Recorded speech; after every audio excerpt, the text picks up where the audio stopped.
Okay, it is 6 o'clock, May 14th, at our regular board meeting for May 14th, 2024.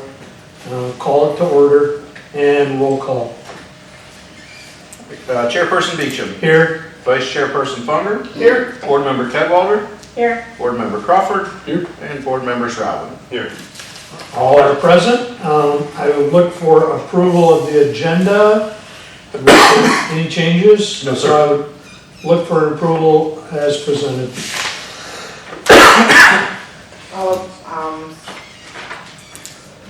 Does the board be moving to approve? I fell asleep. Move to approve. Okay, And I'll support it. it's been moved and supported, the agenda as presented. Some Thank way. you. Any further questions? Hearing none, all those in favor signify by saying aye. Aye. Opposed, motion carried. Approval of the April 9th, 2024 regular board meeting. Would entertain a motion for that? So motion? Support. Okay, it's been moved and supported. Any questions, concerns? Hearing none, all those in favor signify by saying aye. Aye. Opposed, motion carried. The April 23rd special called board meeting, open session. I would entertain a motion to approve. So move. Supported? It's been moved and supported. Any further discussion? Hearing none, all those in favor signify by saying aye. Aye. Opposed, motion carried. The April 23rd, 2024 special called board meeting, closed session. I would entertain a motion to approve. So moved. Supported? It's been moved and supported. Any further questions or concerns? All those in favor signify by saying aye. Aye. Opposed, motion carried. On to safety moment. All right, I'm going to hand this over to Casey. He's going to handle the safety moment this month. All right, thank you. So for this month, the weather is getting nicer outside. We're getting to summertime, and I thought some sun safety would be a good timing. This really applies to everybody, kids, adults, people who work outside or not, but just everybody is exposed to the sun. So some of the kind of key things I wanted to talk about on this is sun exposure can happen even on a cloudy day. UV light still penetrates through clouds, and some other good key facts are like wearing things like long sleeves.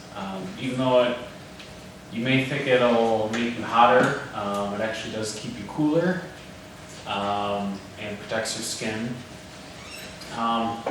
And with like a lot of outdoor hunting, fishing, clothing type things, type outdoor gear has even UV rating or SPF rating on the clothes themselves. So that's always helpful. A shirt like that on a sunny day. In the top right corner, talks about the UV index. I don't know if you use weather.com or AccuWeather for looking at weather forecasts, but you'll see that on sunny days and cloudy days. But I think it's just helpful to know that and to be aware of that UV index and the very high and extreme conditions, short periods of time in the sun, wear sunscreen. Is definitely the biggest thing. Any exposed sun or exposed skin, and take a lot of breaks with water, and just avoid the times between 11 a.m. and 3 p.m. are the most intense times for sun. And I have these nice travel sunscreen packets on the table that everybody can take some and throw them in your purse or your backpack or camping gear or picnic basket or golf bag, pickleball bag, whatever you do. Console of your car or wherever you spend time outside. Oh, thank you, Casey. One thing I can tell you, if you ever watched the Bass Pro Series on the fishing, you see a lot of them now wearing complete hoods, long sleeves. You're even starting to see some professional golfers wearing, and their caddies wearing long sleeves during rounds just for that purpose, so. Yeah. Okay, Not just for girls. moving on, we'll move to public comment. We really don't have any public here. They're either employees or board members. So hearing none, we'll move on to action items. Charlie? Of course, my packet just crashed out on me. All right, first up is going to be the revised 2025, fiscal year 2025 operating and capital budgets. I'm going to pull up my packet real quick. Sorry, it just crashed out.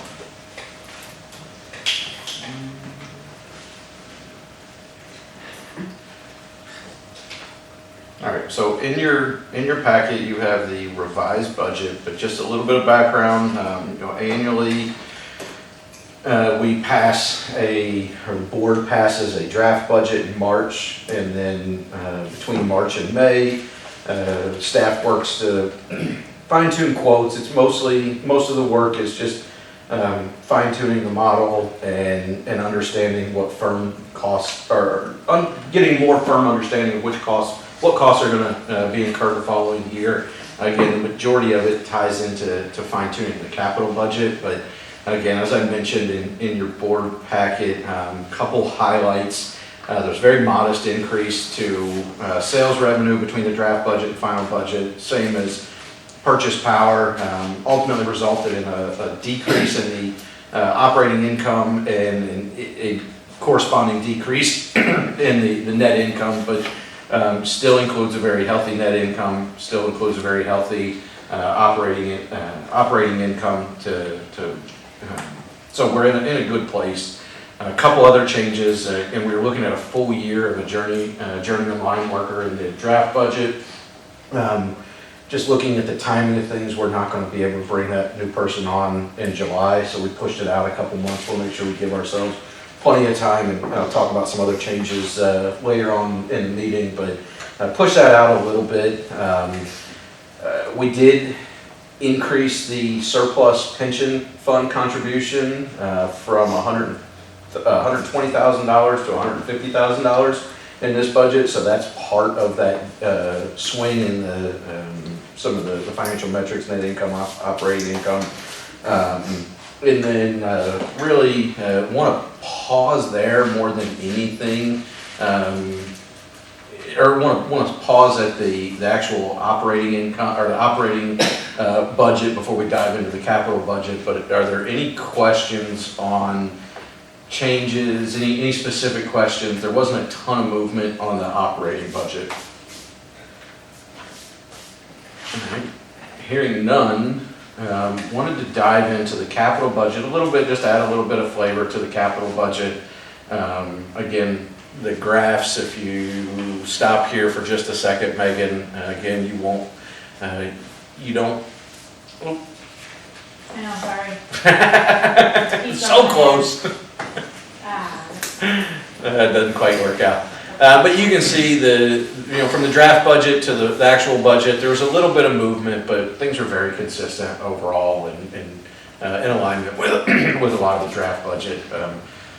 You want to scroll down to the next page, Megan. Where we did see some changes was in the capital budget. Not so much what you all see, but behind the scenes stuff.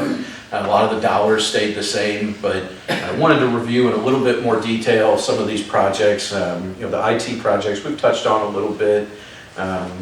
It does include a project from this year that didn't quite get wrapped up, the mini split that's going in the IT room. There's some foundational electric work that needs to happen before we can do that. So we did push that one out a little bit. A lot of this continues the SCADA upgrade. There's some computers that need to be replaced. There's just a lot of various components, IT components that need to be replaced this year. It's really just that next cycle beyond what we did the last time. Capital equipment, this is where all of the transformers, poles, larger equipment that we budget for hits. Mostly it's meters and transformers. The budget, this $110,000 does include the transformer order that the board approved at the last meeting, and it also includes basically an annual allotment of our standard residential meters, three-phase transformer that's already been purchased, and then we have a little bit of capacity for needs along the year. Come back to voltage conversion projects a little bit. Vehicle replacement fund, just an annual contribution. Facility improvements, some of these have changed. Initially, we were hoping to tackle the blinds in the office and a sectional roof over the switchgear back here in the generation facility. When we looked at the capital budget, what capacity we had from a timing standpoint, a funding standpoint, during our current fiscal year, we decided to go ahead and see if we could expedite some of those projects so we could advance projects next year. So we have, and I touch on the manager's report, but we've actually completed-ish, mostly completed, the roof replacement over the small section of the Energy Center here. And then we also have it lined up to go ahead and wrap up changing out all the blinds in the office. So some of those things that were included in the draft budget, we've been able to expedite into this budget, which makes room for, in that $25,000 for Energy Center improvements, we're looking at wrapping up some interior painting out there to go ahead and button up some of the renovations here at the Energy Center. And then the floor in here, we want to cut in some outlets and get some outlets in the floor, one on each side of the dividing wall here. And then we need to refinish this floor as well. So by expediting some of these projects that we originally eyed for next year, we're able to roll some of these other facility projects into the fiscal year 25 budget. From a system expansion budget, again, no change here. This is the labor portion of the next phase of Harvest Meadows and Stony Bluff. Originally, we were planning for those to happen in this fiscal year. We've already ordered all the necessary materials. So the materials are currently represented in our FY24 capital budget. So the only thing that'll be remaining next year is the labor portion of it for actually installing. And I'm sure there'll be some odds and ends, parts and pieces, but it'll mostly be labor. From a generation project, we have expanded this one slightly from the draft budget. Again, these are largely projects associated with reducing our response time when we're called on to operate the generators. MISO continues to redefine the rules for capacity accreditation for behind-the-meter generation, what we have, and they're starting to see a need to put rules in place that ensure compliance and a quicker response time. Right now, we have a 5.5 hour response time. We haven't changed that to 4 yet, have we? No. All right, that's what I thought. Thank you. We have a 5.5 hour response time now. So if MISO calls us and says you have to operate for a grid emergency, we have 5.5 hours to respond. There's a lot of factors that go into this change, but they're needing to ensure higher degrees of reliability for BTMGs, behind the meter generation. So we anticipate seeing them shrink that maximum response time down to 2 hours. And in the winter, that's very problematic for us just because of startup procedures, the way it currently is. So this money is to really automate those initial pre-run, those startup procedures, so things can be happening while we're bringing people in, while people are responding, because we make plans for a worst case scenario, which is dead of the winter, really cold, difficult travel conditions, 2 in the morning, pick your poison, the worst of the worst. And a lot of the projects are geared towards minimizing, getting those startup procedures started as quickly as possible, because I think it can take up to, how long did it take December 23rd to get the oil preheat stuff done? 45 minutes? 45 minutes to an hour, yeah. Yeah, you can see that if one initial step takes an hour, but it already takes 45 minutes to get in, it's going to be really tough to meet that 2 hour requirement, and the risk of falling out of compliance with that significant. So this is going to be, I bring it up and pause on this a little bit because we're not done with this.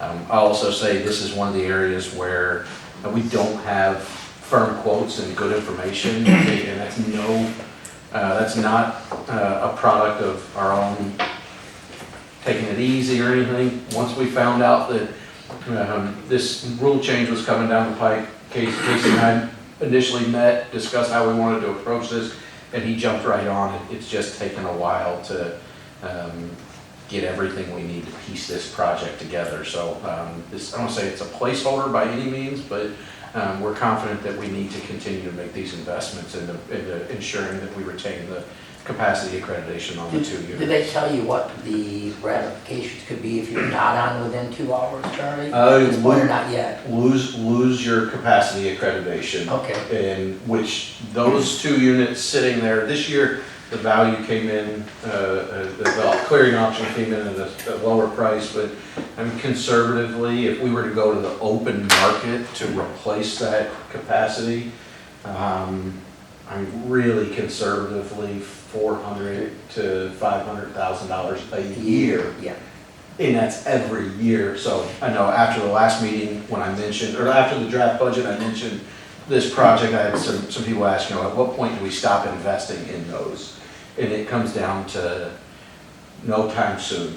The value of them sitting there and available as a capacity resource is tremendous, and it makes any investment we put into them, makes the ROI on them very short. And there's just liquidity issues in the capacity markets on the open market right now. There's just not a ton of capacity out there that people are, your independent power producers are marketing out to available utilities. So, yeah, the penalty for non-compliance is significant. Yeah. And there's other risks in these rule changes that are problematic for us, and we're, MPPA, Tom Weeks is the subject matter expert and kind of liaison between the RTOs, MISO and PJM, and talking with him, there's going to be a pretty good dogfight over some of the rule changes that MISO is proposing, and it's going to be, he said it's going to be pretty ugly. Some people are ready to dig their heels in. I don't know much of the details, but there's some significant changes that there are other risks. So we want to manage the risks that we can manage, knowing that we're going to be exposed to some more uncontrollable or difficult to control risks. I look forward to the continuing saga. Yeah, it'll be an interesting one.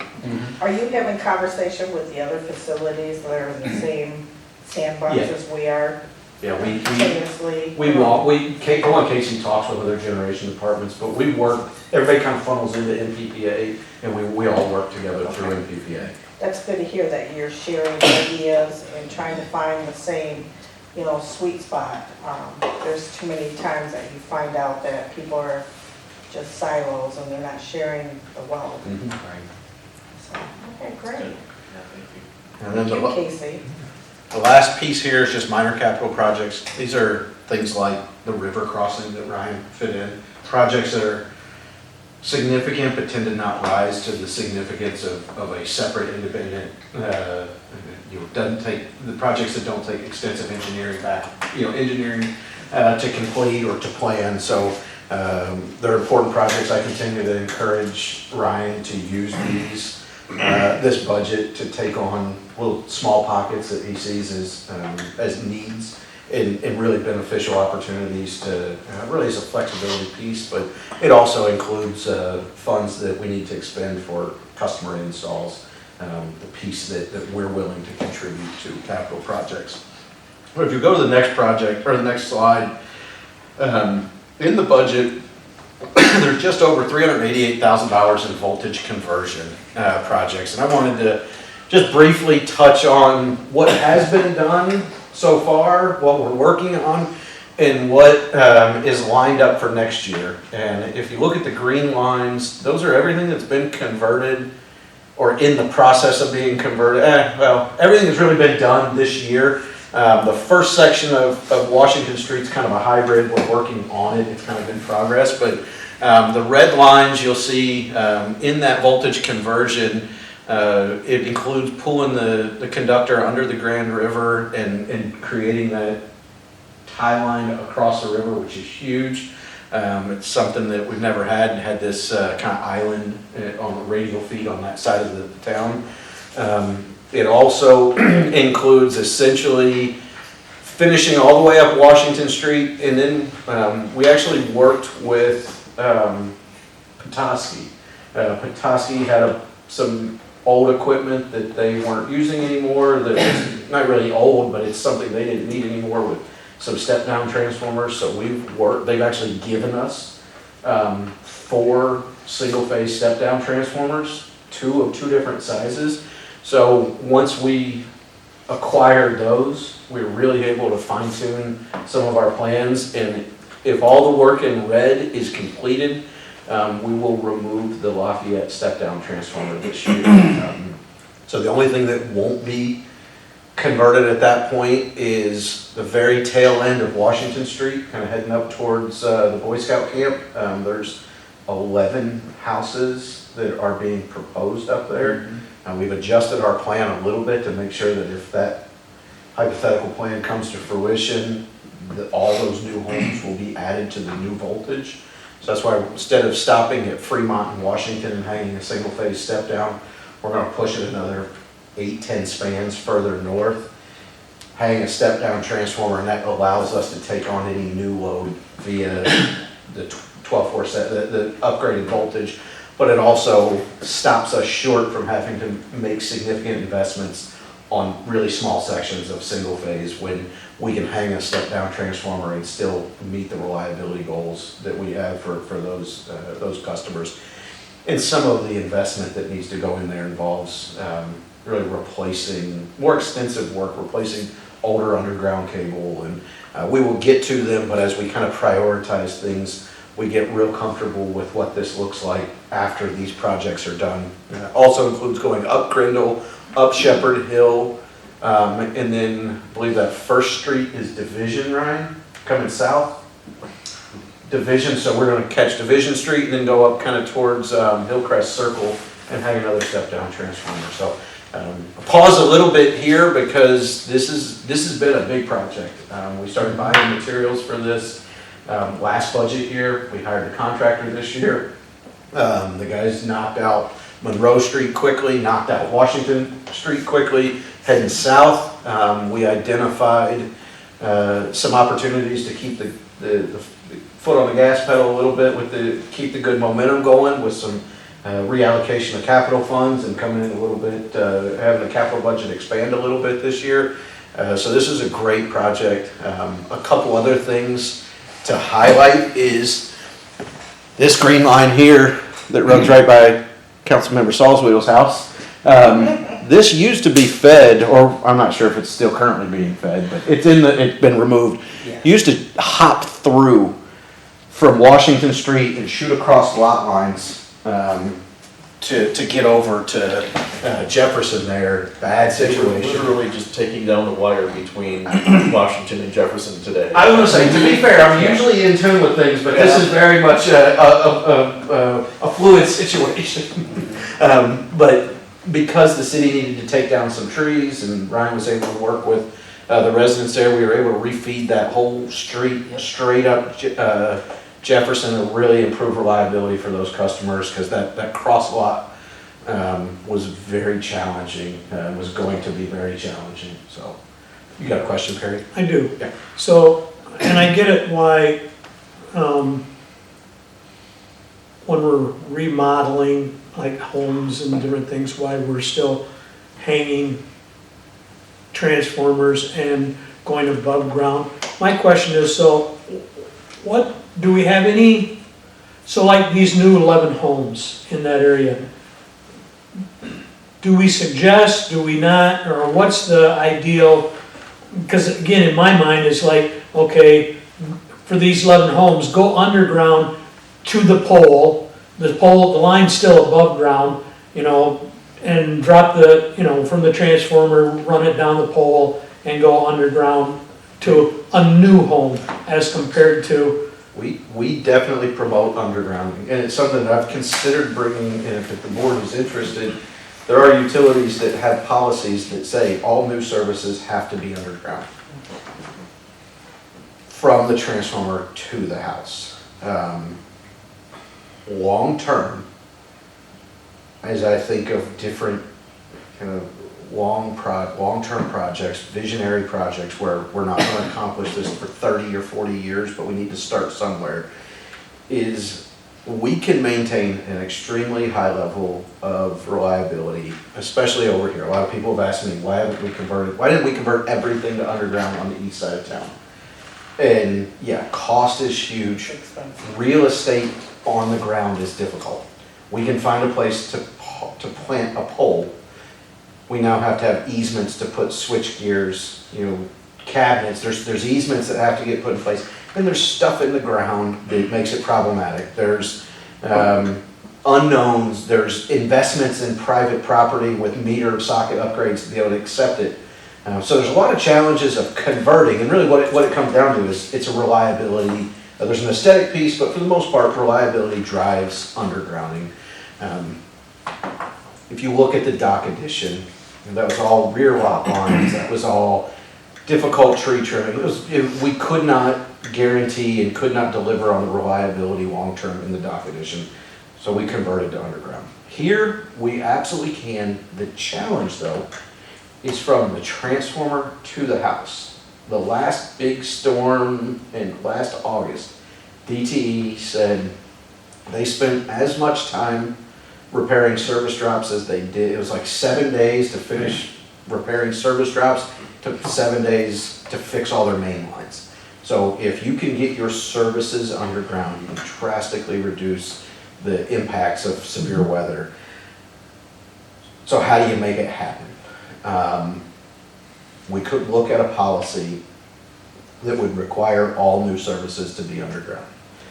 It's not uncommon, but it's something that the board really would need to understand, and I would need to do some research on what are the implications. Do we truly want everybody underground? What if it's a barn with a 10-foot piece of triplex that we can guarantee or come closer to guaranteeing reliability? So I don't want the pendulum to swing too far. I want to make sure we're doing it cautiously. The other thing that I think we could do, this is a very, there's a lot of problems with this plan, but we could look at subsidizing customers who want to convert an overhead service to an underground service. And we could allocate funds on an annual basis to maybe pay a portion of their electrician bills and eat the cost. But we would need to understand what the cost is, what the benefit is. But so long answer, but the answer is yes, we highly promote it. I say we. Ryan does a fantastic job of educating the customer on why they truly want an underground service. So we tend to not have too many people that really advocate for overhead services. Would you agree, Ryan? It's not very often. We promote underground. I come from, so mine is now underground service from the pole. And I guess Ryan can correct me or I've been told, brought up, whatever. It's sometimes for the power lines, it's nice to have them above ground because you can go around and you can see them and you're going, okay, we can fix that real quick. Whereas if they're all underground, it's much more difficult to repair them and that type of thing.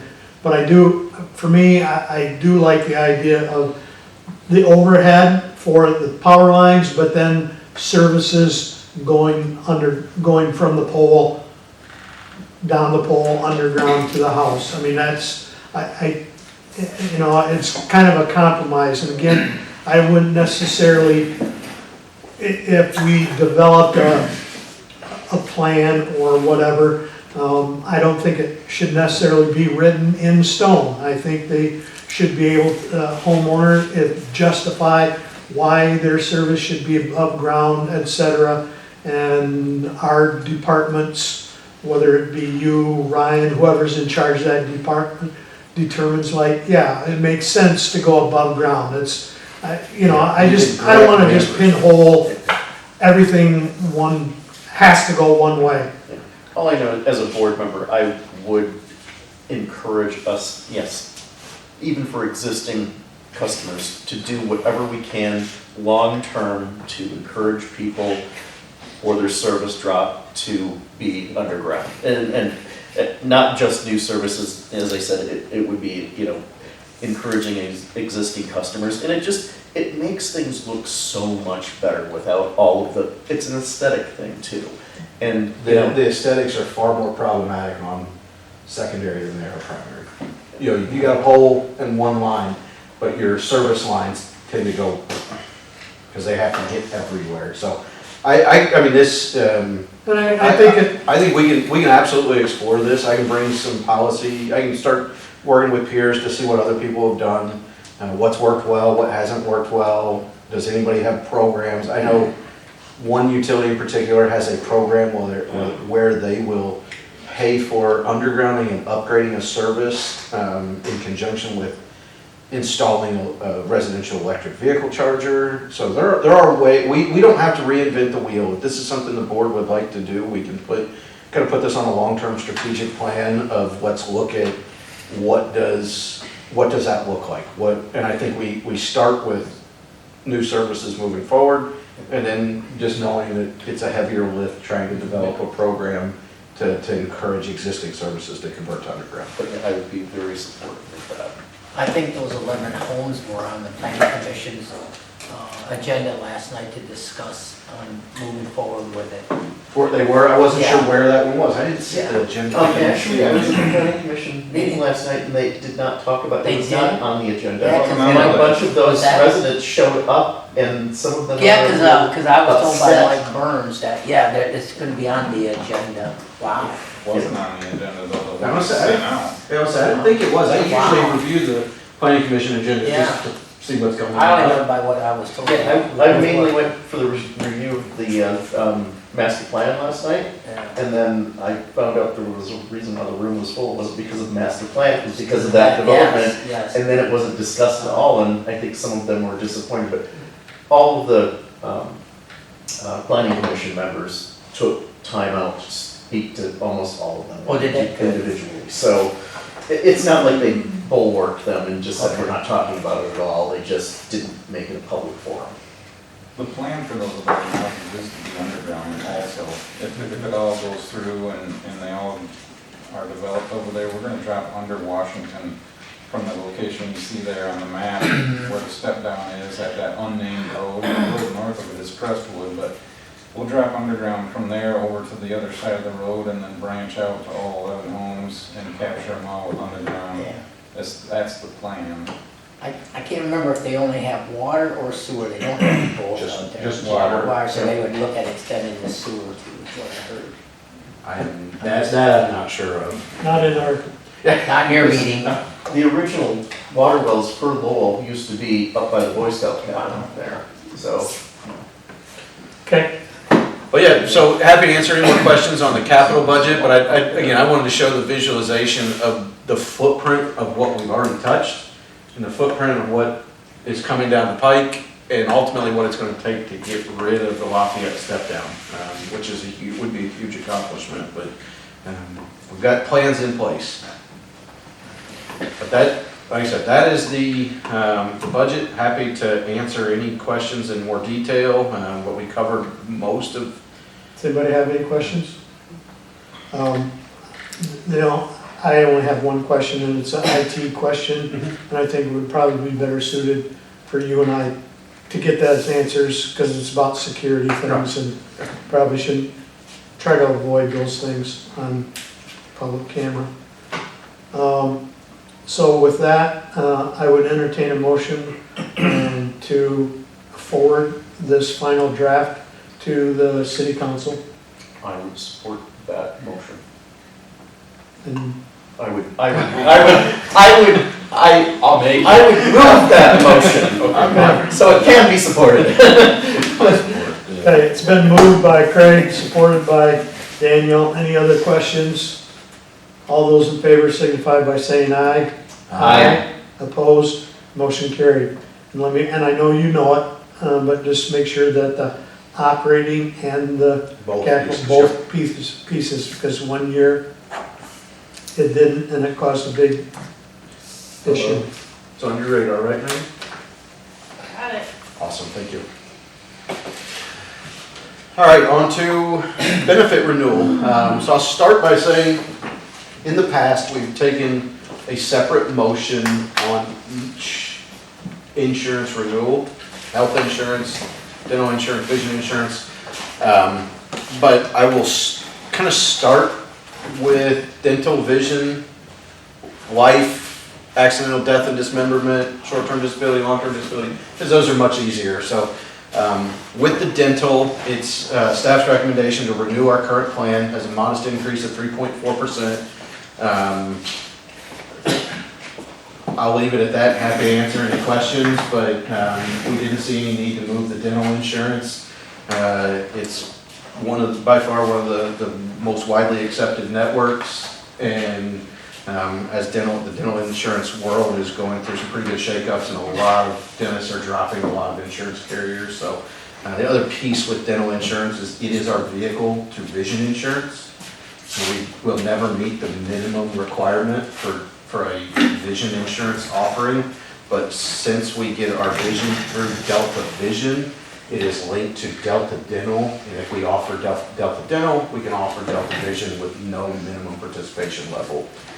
So it's our recommendation to approve the renewal of the Delta Dental plan. It's our recommendation to approve the renewal of the voluntary vision plan. The voluntary vision plan did have a 3.9% increase. And then it's also staff's recommendation to approve the renewal of our life, accidental death and dismemberment, short-term disability and long-term disability with Unum. And that one came with no rate increase. So I'll take questions on those three first because they're the low-hanging fruit, frankly. All right. Any questions? So do you want? It's up to you. We can go up to the top and talk health insurance and then run through every motion if you want, or we can take a vote on. Let's just get this done, these three items, and then we can go from there. Motion to approve the renewal of the life, AD&D, short-term disability, long-term disability, also the vision, also the dental. Now support. Okay, it's been moved and supported. Any further discussion? Hearing none, all those in favor signify by saying aye. Aye. Opposed, motion carried. All right, so we'll go back up to the health insurance. And again, we've talked about this pretty exhaustively, so I'm not going to go through a ton of the reviews, but high level, we'd like to offer a choice in plans. We'd like to offer the Priority HMO 500 and offer the Priority HMO HSA 1600.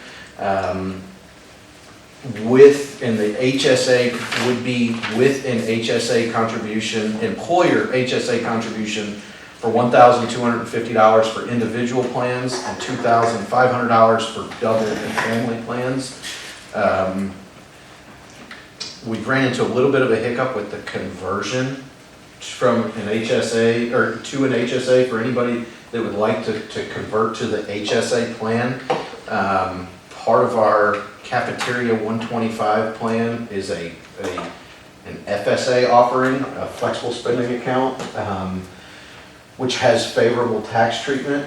It was initially indicated that we had the flexibility to, had choices to either limit, anybody that moved to an HSA, either limit their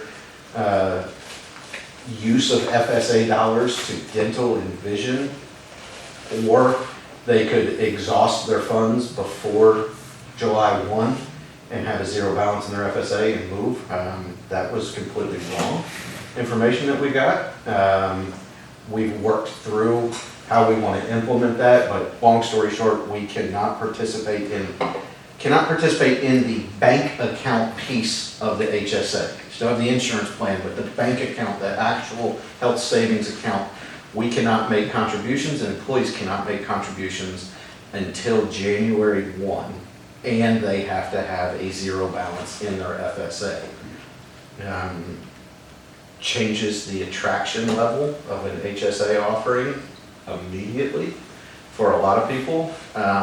But we have gotten in touch with everybody that is giving us information that we are confident in. And we have plans in place to align our FSA plan year with our health insurance plan year. So in January, we will convert to a 6-month FSA offering, and then we will renew in July for a 1 year, and we'll split off a union FSA and a non-union FSA You're because, saying FSA. yes, right now we have an FSA. Okay. There are That's why I was issues, thinking, okay, wait a minute. there are issues with coordinating in IRS rules if you can't have an FSA and you can't actively participate in an FSA and an HSA at the same time because they both get favorable tax treatment. So we've got all the phase in kind of worked out, but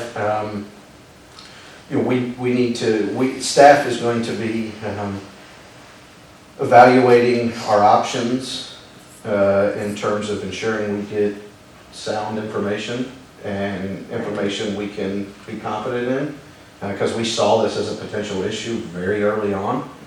It's in some of our initial correspondence with our broker, and we found out of this challenge last Thursday. So, needless to say, that's not something we can live with. We have to be able, this impacts our employees. It's extremely important to their personal lives, and I will not accept getting bad information and making plans based on bad information. So I won't belabor that anymore, but I want to tell the board we have the challenges worked out, and we would like to move forward, but the HSA participation and making contributions won't become open until January 1.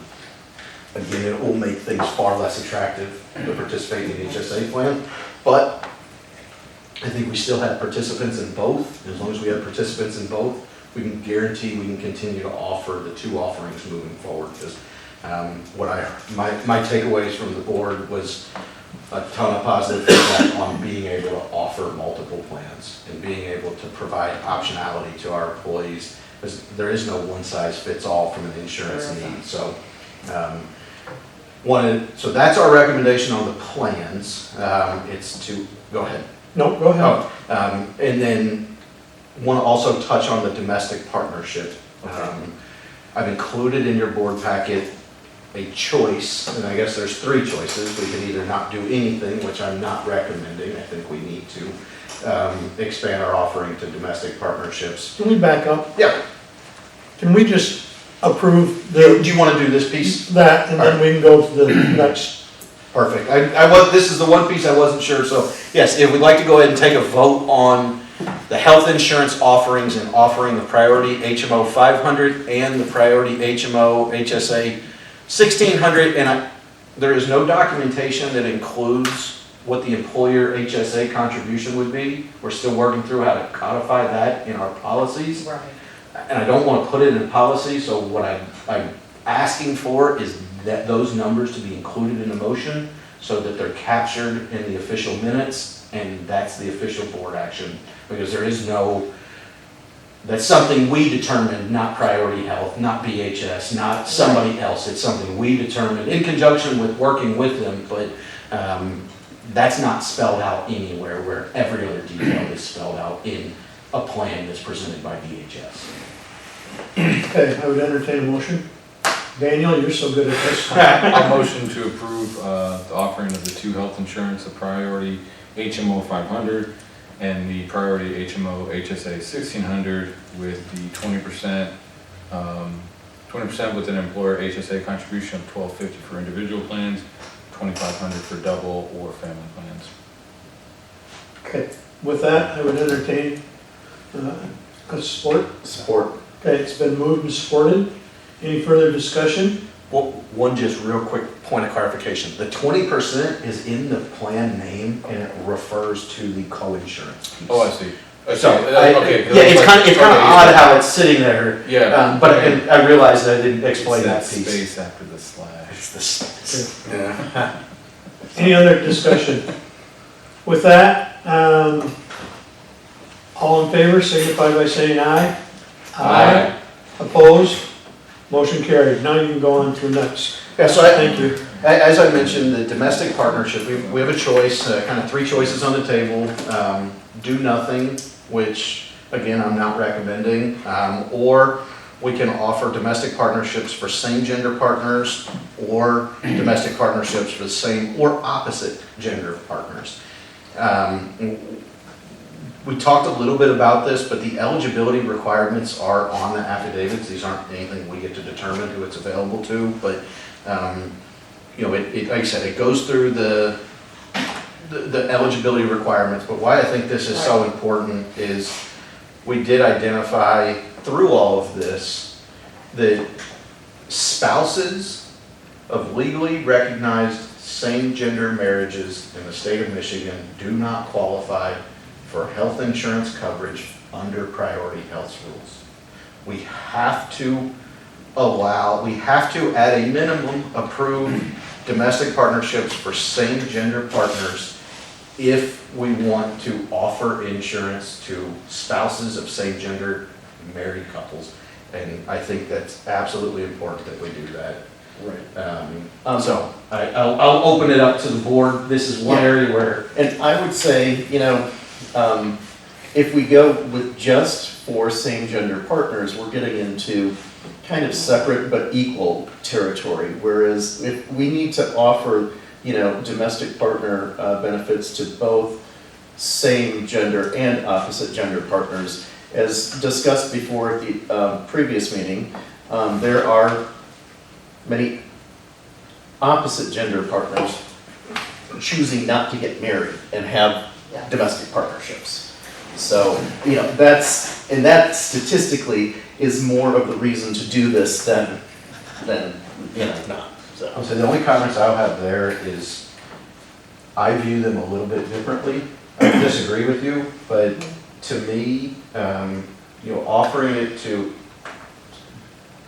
opposite gender, different gender, to your point, was kind of a tool to attract and retain employees. I don't see that as the end-all be-all solution. I think we do a lot to attract and retain. For me, and this is my personal values coming out, I view the domestic partnership for same-gender partners as the right thing to do.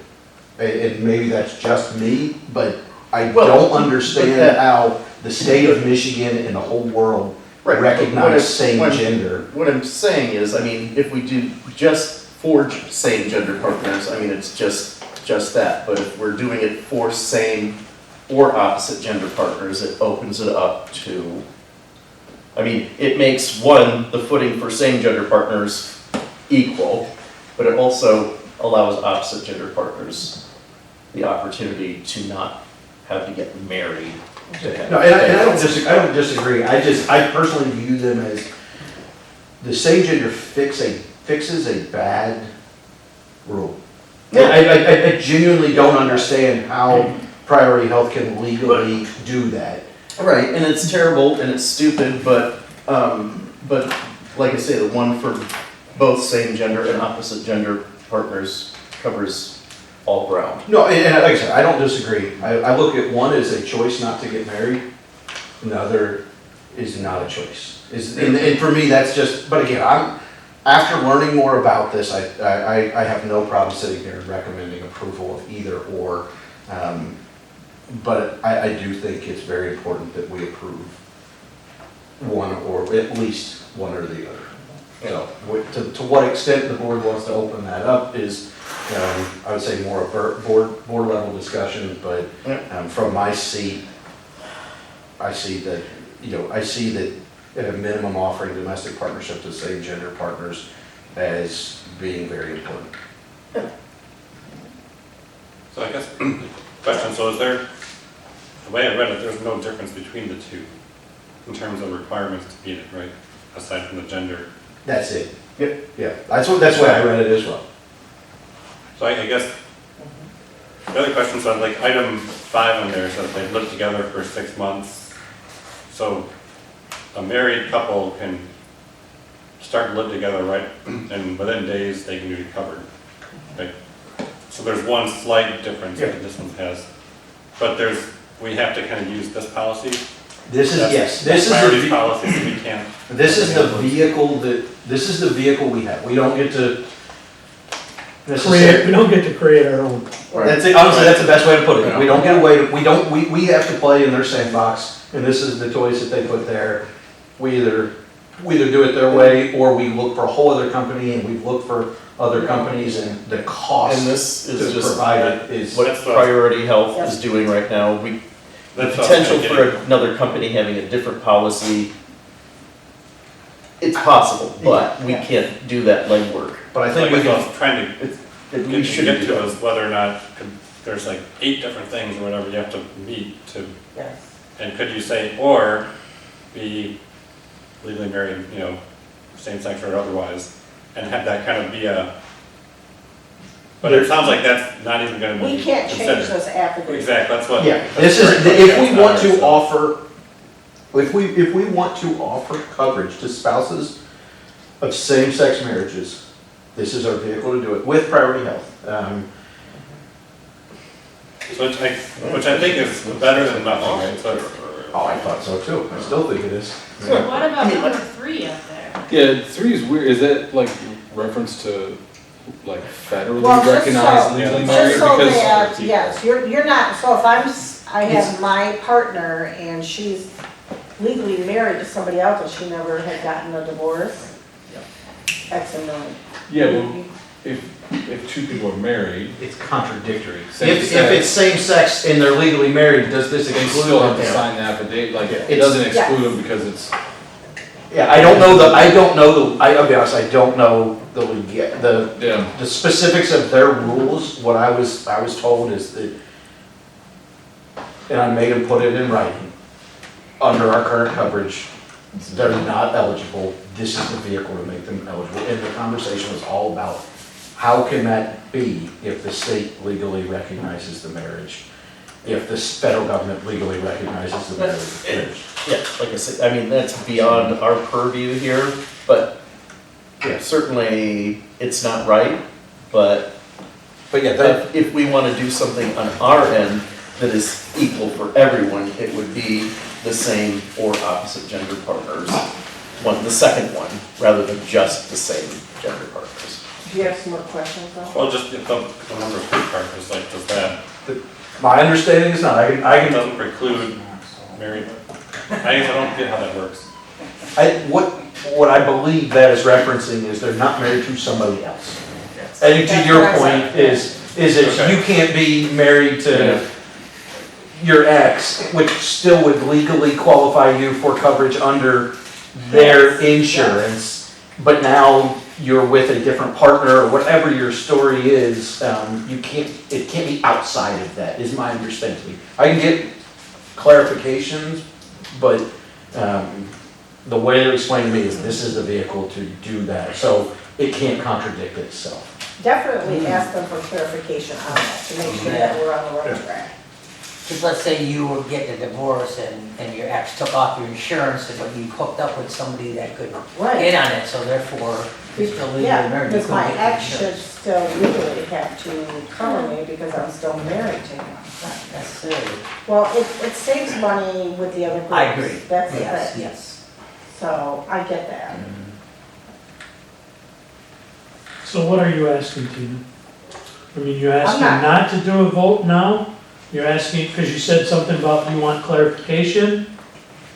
If you, this affidavit is, it's not near to what Blue Cross Blue Shield has, but it's similar. It's the same, it's not, number one, we follow the same deal, the affidavit thing.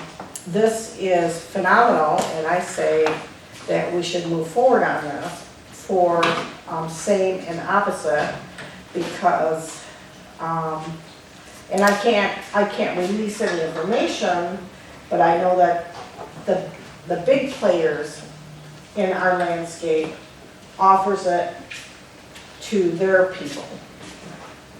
I can't name who they are. However, I think this is important because there's people in the smaller landscape that we have that does this, this, this, and this, and this, and Joe's sick or whatever, so I have to turn in and I have to help them out. Having this be a part of the pie or a nice icing on the cake is nice to have to keep our people here. You guys are wonderful, and I'm not worried that you guys are gonna jump ship, but I know that the other big wigs, Jane comes in and she does this all day. Just one, maybe two things all day, and has better benefits. Or, I wouldn't say better, but has the opportunity that if my husband left me and I get somebody new in here, I can cover him. He's living with me within 6 months. It's a nice icing on the cake for people. It's just an extra perk, and I feel that this should be in place for you guys. Plus, it technically doesn't cost us anything. Well, and people are not getting, these young people are not getting married these days. They don't, they want to take care of what they have. But being able to say, I don't have to marry you to give you benefits. That's a big perk too. I guess, I mean, to me, the big thing is that our intent is to provide coverage for our employees and their families, right? Yes. And this makes sure that we can do that. Yeah, under whatever And we're not family being model specific they to want to one- be under. One Yeah. legal, or one updated definition, right? Okay. Yeah. So- Okay, That's how I feel. How do So- you feel, Gary? how do I feel? Yeah. I just wanted to get clarified, how I feel is, I think it's an ever-changing world, and what we vote today can probably be completely different by the time next year comes. And I'm for giving our employees this benefit, but again, it's too technical for me. And what I mean by that is all of a sudden you're getting the lawyers in and they're going this, and just like you all of a sudden you say, well, number 3, isn't that the same as, isn't that redundant, or, and that type of thing. All I'm saying is this document is what allows us, if we want to do this, we're given this choice and this choice only. Right. And so, whether it's the best choice, I have no idea, but it's the only choice that we have with Priority Health, without starting all over and trying to find insurance someplace else that would meet our needs. I think at the current, this will meet our needs. Does it meet our needs 6 months from now? I have no clue. Just like, Right. the whole, and what I'm saying by that is the whole political scene, what's going to be available next 6 months from now. I don't have a lot of faith in the Supreme Court right now. So I'll just leave it at that. And so I think for us, and sitting on this board, I think this document, to approve this document, is the best solution for us at this moment. I think that's a good way to put it, because it's not a perfect solution. No. We all see that. I'm honestly surprised they haven't updated it since 2016. If you look at the date at the bottom of it, I wondered what, it shows 2016 as the copyright date, so. Good catch. I look for something to see if it could date what was the landscape at the time this was drafted. I've not gone back through, I don't know what 2016 looked like, so. So the only thing that we had left to do in this whole process is to vote to adopt this. Domestic partner benefits for opposite gender partners. Yeah, so Yes. the next page, not this page. Yeah. Yeah, next it's on page. this page, yeah, thank you. Yeah. Yeah, right there. Okay? Yeah. So So, you got the motion yep, and I need a support. Support. It's been moved and supported. Any further discussion? Hearing none, all those in favor signify by saying aye. Aye. Opposed? Motion carried. Moving on to PA 152. All right, PA 152 is the state public act that essentially regulates and controls, you can read this, it regulates and controls public employers' permitted expenditures for medical plan benefits. This is something that historically we had not done, but last year it was brought to our attention that we needed to start approving this resolution in some form or fashion on an annual basis. If you remember conversations referencing the hard cap. PA 95, or been talking about PA 95. PA 152 really just sets guidelines for public bodies on how much you should be spending or not. And if you choose to, on an annual basis, we have to make one of 3 elections. You can read the elections here. We either apply to the hard cap, and that essentially sets the limit on what we can provide, or how many dollars we can use to provide benefits. We can agree to an 80-20 split, or we can just opt ourselves out from the requirements of the act. Our legal counsel annually recommends that we just opt ourselves out because you all are on top of this. You know, we don't want to move from an 80-20, or move from a 90-10 to an 80-20. That's a decision that this board has contemplated and made the choice to continue to do that. So this really is just an opportunity. This allows our employees to, their cost is 10%. That's not 20%. And this allows. So it's in their benefit, it is opting out is a benefit for our employees. Yes, it is, and again, it's important to continue to measure against the hard cap because those are good guidelines. We wouldn't want to see ourselves spending 3x what the hard cap was unless it was a choice that the board made. It's one of the tenets of public power is the local control. You all know what we need, what our employees need, what we need to, as a utility, to attract and retain good employees. And ultimately, you all have to answer to the public in terms of rate setting, because you all have rate making authority, and it's a check. This is meant to be a checks and balances. For me, it's important that we just evaluate it. This again is a legal requirement, so it is my recommendation, also recommendation of our labor attorney to approve the resolution, which would opt Lowell and Power out of the requirements of PA 152. So happy to answer any more questions, but this really is a little bit of a formality. Any questions? Nope. Hearing none, I would entertain a motion. Motion for us to opt out of the requirements of the Act, Public Act 152. Supported. It's been moved and supported. Any further discussion? Hearing none, all those in favor signify by saying aye. Aye. Opposed? Motion carried.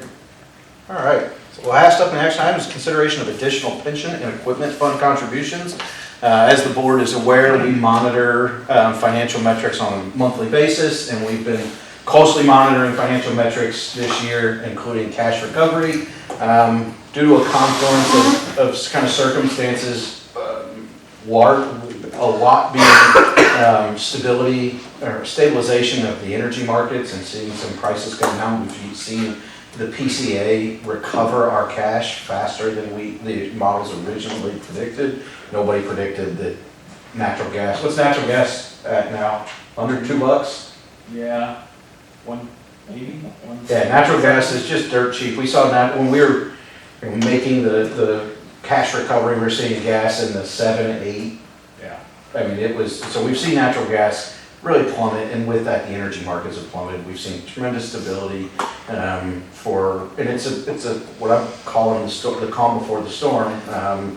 It's not going to stay this way, but while it is currently in the condition it is, and our financial health has recovered slightly faster than our models have predicted, we've been monitoring our financial health and have identified a little additional financial flexibility within this fiscal year. So staff is recommending that we make a one-time contribution of $75,000 to the MERS surplus division, and also a one-time contribution to the equipment replacement fund of $100,000. I included a bunch of additional information just as kind of some background. If we make these contributions, we anticipate finishing the fiscal year between 125 and 130 days of cash, which still puts us slightly ahead of the long-range cash management plan that we adopted with the cost of service update we did with UFS 2 years ago now. And like I said, it keeps us in a healthy financial position. And again, we identified the equipment replacement fund and the pension surplus fund as targets for additional flexibility because they're both longer term goals, and they're very speculative in nature, and they have the ability to inhibit our ability to continue to make investments in the system. If all of a sudden the trucks come in that we have on order, they come in $100,000 over budget, we now have to come up with additional money that year to meet that obligation, which means we're most likely going to need to peel back somewhere else. So we've kind of identified these two things as longer term benefits that are speculative in nature. We also created the division between the surplus fund and the equipment replacement fund, and put a little less in the surplus division fund or the surplus pension fund because of the firm commitment nature of that. We cannot peel that money back once it's sent to MERS. Equipment replacement fund is just an internally restricted fund. So it allows us to allocate these dollars, but it still keeps it flexible or even fungible, I guess, enough for us to do whatever we need to do with it should situations change. That was kind of the balance between a firm commitment and a very informal commitment, internal commitment versus once we send $75,000 to MERS, that's committed to our pension. But we're also very confident we have the flexibility to make these work. We don't anticipate needing to peel back any of the equipment replacement fund. These are investments that we're very confident in our ability to make. Okay. Any other questions? I guess the only other piece of this is timing. I expedited this into the May meeting because the June meeting is going to be a little different, I think. Wasn't sure when we were pulling this together so we would look at making both these contributions in the month of June, but wanted to go ahead and have the discussion with the board and go ahead and get that approval from the board in May while we have the full suite of people. Entertained the motion? I'm entertaining. And yes, I'll make the motion for us to allocate these funds to both of these divisions or accounts. So you're basically $75,000 to Yeah. MERS and And $100,000 To the equipment replacement fund. Replacement fund, yeah, I guess that's basically. Okay. Just reiterating that. support. Okay. It's been moved and supported. Any further questions? Hearing none, all those in favor signify by saying aye. Aye. Opposed? Motion carried. On to informational items. All right, we're gonna roll through these. This might be the heaviest, shortest meeting ever. We're through action items in an hour and 11 minutes. We'll see how fast we can go. No, we'll take whatever time we need. So start with, again, we are 10 months in to a fiscal year at this point, so if you have any questions, please stop me, but it's very much more of the same on the sales. We'll pause a little bit on industrial sales, just you see that gap widen. That's very much associated with industrial expansion. We're seeing that. Commercial, we just continue to trend along those same lines. And then residential sales, we're going to touch on a little bit more next, but residential sales has really layered right in there as the fourth lowest of the last 5 years. And it's kind of holding pace there. Want to touch briefly on unrestricted investments and cash. Megan and I continue to look at how we can tweak this report. I think one of the things we're going to look at is pulling the bond redemption fund out of this report and treating that and reporting on that as internally restricted. And I only bring that up because, you know, internally restricted funds are really just planning tools for us. To the auditor, to S&P, to surveillance reviews, bond ratings, if it's internally restricted, it's cash available.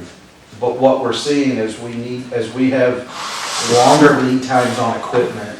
We don't want to, we really didn't, the equipment fund drove some changes here. We didn't want to continue to report on that equipment fund monthly because we know those dollars are committed. Now, at the end of the fiscal year, those dollars will still be incorporated into our cash levels with Peter Hefner, the auditor. They'll also, if we go through a Standard & Poor's surveillance review on our bond rating, those capital, or the equipment replacement fund will report as being available for cash. Theoretically, it is available cash until we write the check on those.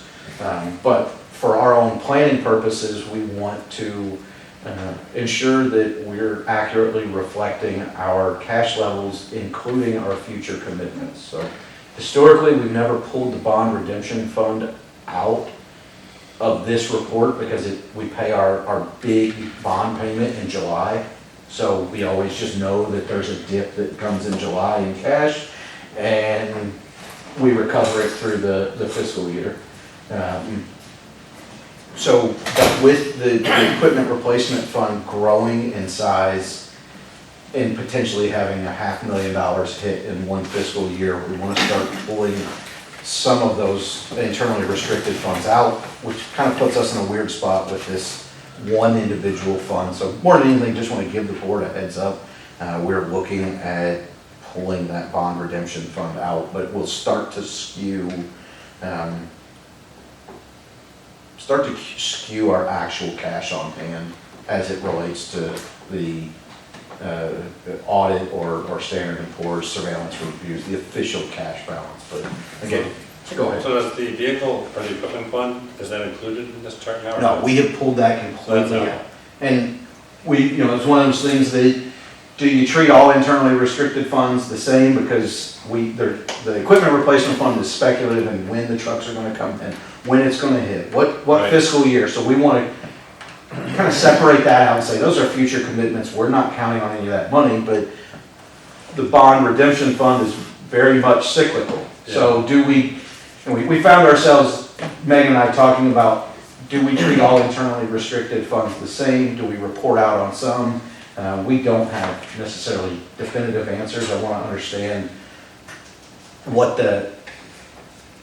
how many days of cash are going to be sitting over there. So how accurate is this and what's the how disassociated does this graph become with the auditing report and any official external view of our cash? So why wouldn't we just display, here's all the stuff that's not internally restricted, and on top of that, put the stuff that is, so that we know we actually have. That's exactly how we reported it, and the board asked to change it. You asked to change it. Well, no, The board asked to change that, so that's Board why. has to put them separately in I a did table, that. and now all of the amounts for No. every account is in a table at the end of the packet. Yeah, so it's all there, but if you go back Someone did. if you go back a year or so, because we were talking about, you can't see the color variations.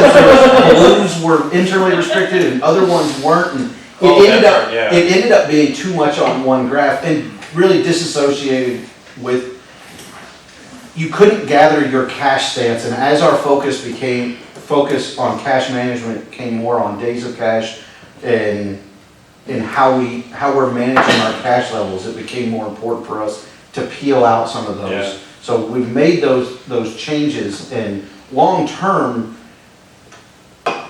it will be less important, but as it relates to the cash management plan, this is more aligned with us monitoring our cash and recovering cash levels. So that bond is about 350,000, 400 maybe? There's two bonds. Yeah, there's two Okay, It's pieces, just a total. Yeah. was just and I don't know what's our trying to annual figure out. payments on both of One them. one's about 140, Yeah. the other one's 240. That's what I was gonna say, somewhere around there, so, Change. yeah, you're close to 400,000. Okay. So is your goal to get the stuff out that moves around, that's, No, the goal is to more accurately reflect cash available. You know, so like, is it cash for what purpose? Because like, in a emergency, we could use the equipment fund cash, but we don't want to use it unless it's an emergency, right? It's- So what's the definition of this 120 days of cash? Honestly, a lot of this is a plan, it's just a planning tool.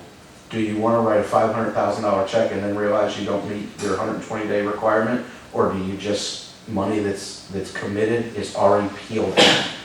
It would be irrelevant if we weren't, if it wasn't a 4-year lead time on a truck, where we have significant amounts of future capital allocated, because we want to allocate those funds, but we don't want, because we don't want to get to the year that the trucks come in and go, our capital budget is stunted because we've got $450,000, 45 to 50% of our capital budget has to go to paying for these trucks. So this is just a reflection of our cash less commitments. So it's truly cash available that doesn't put us in a bad spot in an emergency. So, But it's just a reporting tool. I mean, it's not, and if the board doesn't want to see it this way, we can report on it differently, but internally, this is what we use to understand where our cash is and where our cash is going to be in the future. It's a forward, this is less about right now, it's more about long-term, what is our cash levels going to do? Where are we going Right. to be? So you want to see the long-term trend of the cash available and how it relates to our cash on hand metrics. And that's why you don't want the bond in there, because that just keeps going up and down and messes with it. And why But It's a predictable button. Right. yeah, and that's the difference. Historically, we've always included there because it's very predictable, and we've never had we've never had a 4 or 5 year lead time on a piece of equipment that we've got a plan for. So Right. this is in response to a very long lead time item that's very costly and is speculative in price, because we don't even know what the price is going to be the day it shows up, and we don't even know when it's going to show up. Right now, we don't even know what fiscal year some of our trucks are going to come in. So this is just I just bring it up because this graph is To changing. look at the most dynamic things that are going on with. I think that's a good way to put it. This captures more of the dynamic nature of a month-to-month cash and reflects future commitments. yes, I thought it was, I attended this month's Coffee with Council. And I thought a couple comments that were made were very interesting in that when we're talking about cash on hand and how much money and this, and the issue that, Light and Power has right now with the vehicles and everything that you're wanting to purchase that are 4 years out, et cetera. And what I'm getting to, correlating with, people were upset with the roads and why hasn't previous councils and different things have set aside enough money for that. Well, it was said by one person in that meeting that, yeah, that's good intentions, but you also have a group of people that all of a sudden you have $10 million sitting, saved up to redo all the streets. There's another group of people that are upset with you for, why are our taxes so high? Why is our water bill so high, et cetera? If you have this great big pot of money, they're good intentions to use that for roads and everything, but again, I guess I'm making a correlation, with this. you know, it's a fine balancing act of how much money to have, what not to have, you know, that type of thing. And I think our leadership at Lowell Light and Power has done a fine job of trying to balance that number. But and again, all the information is there. If you go to the supplemental information, sales and cash, or sales and in your cash and investments performance data charts, each number is in there and it shows what is internally restricted, what's not internally restricted. So the information is all there. It's just this graph has changed in its purpose a little bit. Let's just get rid of all graphs. This turned into a reoccurring theme, the debate over graphs versus no graphs or tables. But more than anything, I just wanted to communicate some of these changes, and this really is a reporting tool for the board. So if the board would like to, has an opinion on reporting internally restricted, because we are going to continue to peel them out, because we want to understand where we sit after future commitments are made. Because yes, the audit happens based on June 30th, and it's going to reflect that entire bond principal, or well, most of it, not all of it, some of it goes out right now. But the bulk of that goes out in July. It's going to show on the audit that money is available, but that's not an accurate reflection of our commitment. So we're just, there's a little bit of the separation between the two.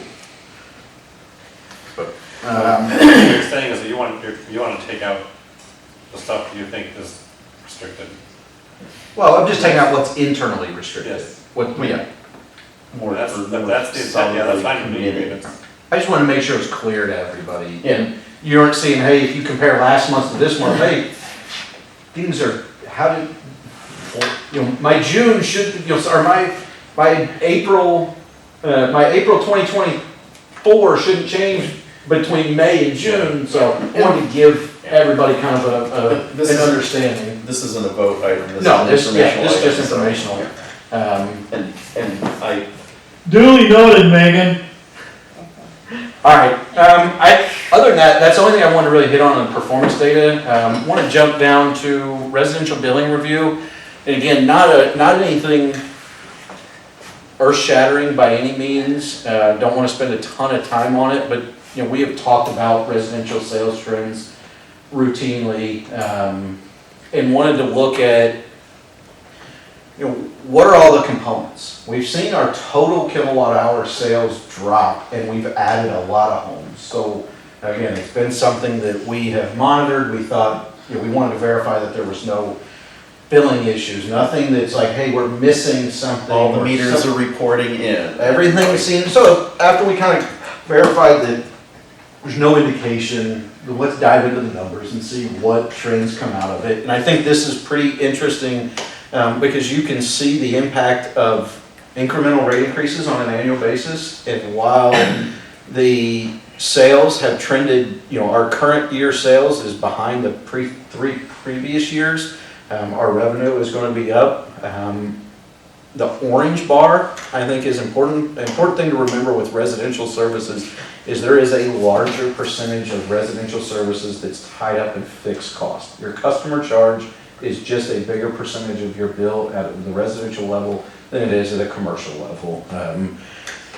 So we talk a lot about UFS and rate design and why are we doing some of the things that UFS has recommended. And one of the recommendations is a cost-based rate, cost-based customer charge. That's why we do the cost of service.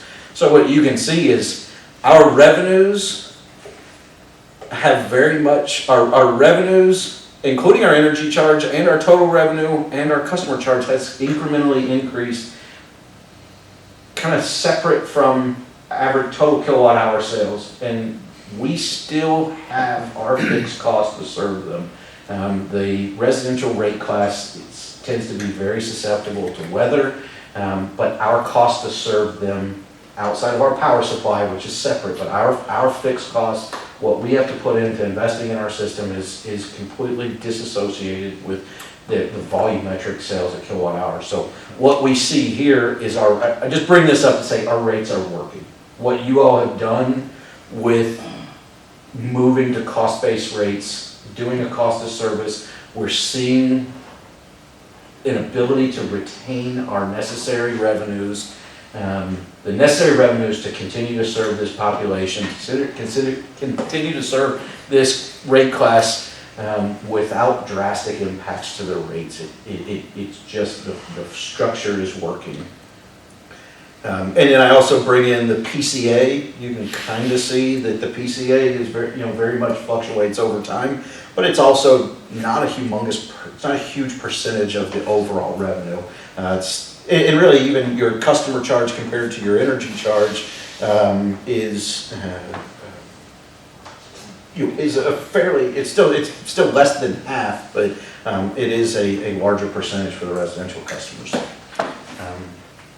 And then if you go to the next slide, this is just our total number of residential customers and our monthly average bills. And you can see that the trend lines continues to pan out and support what we've been monitoring and talking about for many months. So again, I don't have this big presentation plan, but didn't want to represent this and really just reaffirm that the rate strategies that we've taken on as a utility are doing what's necessary, because as we look at increased penetration of DER, distributed energy resources, we know that our residential sales are going to be impacted, and having the appropriate rate structures in place is something that's critical for DER readiness, and this shows that we are in a good position there. Are there any stats out there, a place where we can find stats where residential customers have hit the tipping point where they have more LED lights in their home than incandescents? I mean, was there a tipping point at which incandescents just finally dropped off, and that could be a part of the So lighting lesser usage? Lighting, Furnaces and bring that huge impact. your lighting tends to be about 10% of your bill. Okay. So it's one of the misnomers of how to save money on your bill is go change out every light bulb. So HVAC units then? Yes, I think it's a lot of insulation. I mean, it's who are the new homes? Or where are we adding load? It's all brand new homes with new energy efficiency standards. And on top of that, you have the other energy efficiency programs. And the other piece of it is weather.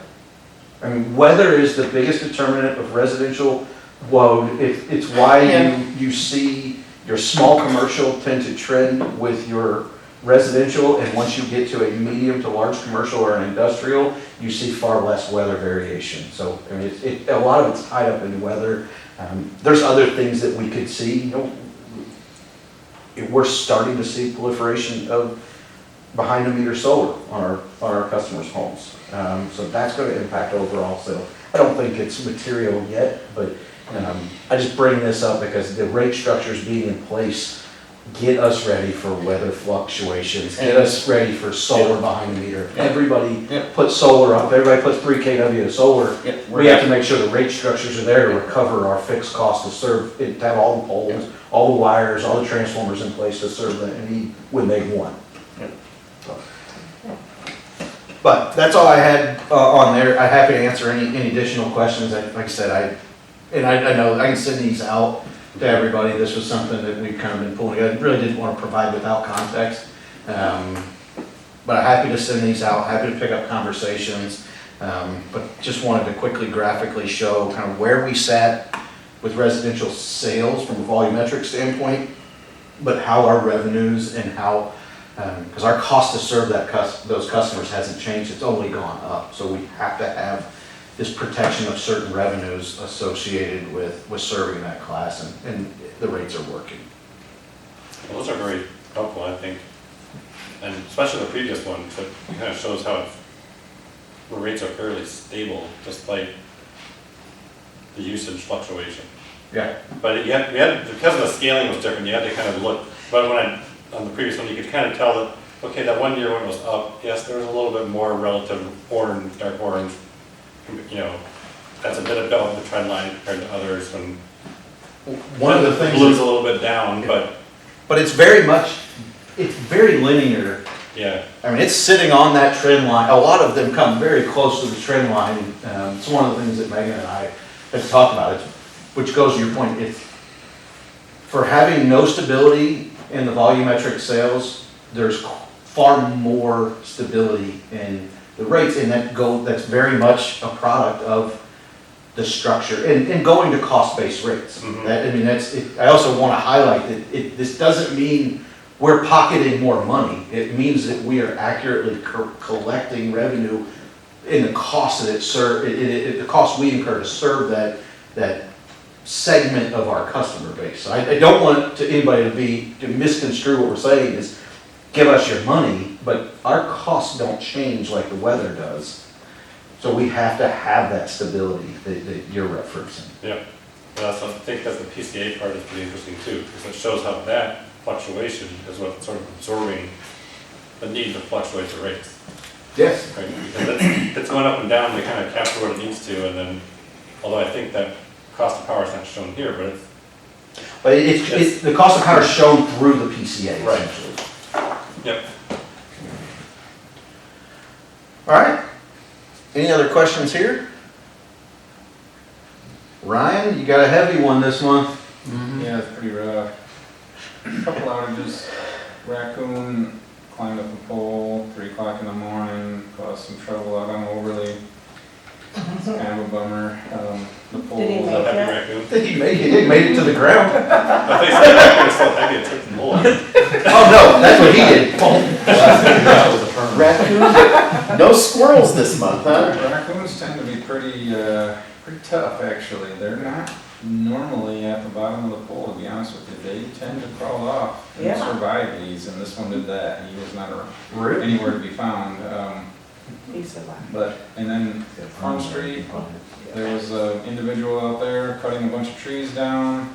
They were pretty tall. When we showed up, the tops of the trees were well across the road. He says he didn't hit our wires, but he pretty much put 2 and 2 together. That's what happened. It blew the fuse and created this out. The wires just fell. So he didn't get a bill or anything, so we just refused it, turned people back on, and moved along. Yeah, pretty little, I guess overall reliability is a little down compared to last year, but we're still pretty good. Yeah. So I have a question, it's not necessarily related to outages or anything, but again, I've been out of town for the last 10 days, and Michigan with Kalamazoo made the national news out there with the tornadoes and everything. Did anybody in Michigan call for municipal help or anything, or Nope, no mutual calls, aid? no calls for mutual aid. Wasn't widespread devastating damage. I mean, the overall numbers of outages were fairly low, actually, but still bad damage. Yeah. Okay, it was just a curiosity thing. Yeah, I mean, we knew the storms were coming. We talked about it as a group. The guys had already sorted out who was going to go if we did get the mutual aid request, and I asked that the fellas that were willing to go prepare a bag and bring it to work with them the next day in case we did get called out, so there wasn't a giant delay of, well, I gotta go home and get my clothes. And so they were ready, but no call. Good, thank you. Thanks, Ryan. Thank you. Move on to the income statement. Again, I'm going to breeze through this one a little bit. More of the same. We continue to trend ahead of budget on, continue to control our costs, but a lot is being driven by our purchase power expense being significantly under budget. But I'll move on unless there's any questions. We see this every month, and from a month-to-month perspective, there's not been much change. Moving on to the capital, or the capital budget. Something, moving on to something. Jeez and Pete's, I'm trying. Want to just stop here, wanted to highlight, just, we continue to make progress. We talk about these projects quite a bit, try to keep the board informed through the manager's report, but want to focus a little bit on just to highlight the minor cap budget. We have gone just under $19,000 over budget on that one item. This was largely due to going ahead and taking the opportunity to finish out the project through the fairgrounds. And a lot of that was not necessarily a cash hit. We were sitting over $10,000 of that project was tied up in a wire expense. And what happened is we had to buy a spool of wire for a whole spool of wire that's a large size that we don't use for a ton. Purchase it for the East Side Feed project, used a small section of it, and we're sitting on a big supply that we just had to buy. And this was a great opportunity to use it. The line was dead, so we made the choice to blow through that individual budget item, and we've also reallocated quite a few budget funds, but did want to just pause here because the board's not used to seeing a past budget number on this. We've just, for the last couple of years, we've had to peel some things out of the capital budget, so did want to just pause there, but other than that, we're making really good progress on quite a few projects, as very visible. East Side Feed projects continue to march along. So, and we have a few in the works. We have, as I mentioned, we have the blinds in the office will hit the capital budget. The roof over part of the generation facility will hit the capital budget. So we've had some flexibility in the capital budget, and there's still just over $200,000 available in that budget that we are looking to make sure we spend on investing back in the system. So may not come quite to that full expenditure, but will come fairly close. And I don't want to ask Ryan to pause on the great momentum that they've had on these side feed projects, because we're planting poles and putting wire in the air every day, it seems like. Other than that, wanted to just, Emily had been working on just trying to professionalize the strategic plan a little bit, and wanted to incorporate some additional pictures and just professionalize it. And this is ultimately what she crafted and came up with. I think it looks really good. It's really about the words on the page, but there's a little additional flair to it, and it just looks like a more professional document than a Word document. Speaking of words, Did you find something? access instead of assess on the 3 circles in the bottom. Should be assess, modify, implement, not access. You have to access it before you modify it. No, we'll get that fixed. Just scrolling through it. Nope, thank you.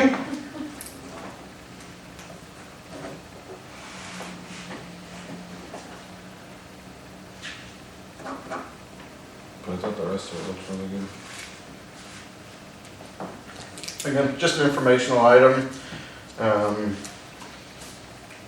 I'll dive into the manager's report. A couple things I want to start with before I forget. You all should have got an email today about before. It's the beginning of a new quarter, so you're giving me a stink eye already. It's No. fun. All right, I love doing it. but there's more tricky. Good. I'm not feeling the love. I'm gonna go ahead and step back a I little want bit. everybody to know I got 100% on the last one. Did you? That's 100% wrong. That's hard to do. It's coming up. I see what you did there, Barry. I see what you did. But no before trainings came out today. I think there's some shorter ones, I think, so I've not done them myself. But did want to just make everybody know that's a legitimate email, not a spam email. And then I also have to report that we have had employee turn in their notice, and we will be posting, we're meeting internally, but Emily has turned in her notice, and she will be very much missed, but best thing for her and her family. I guess I'll tell the board it has nothing to do with Megan being unbearable.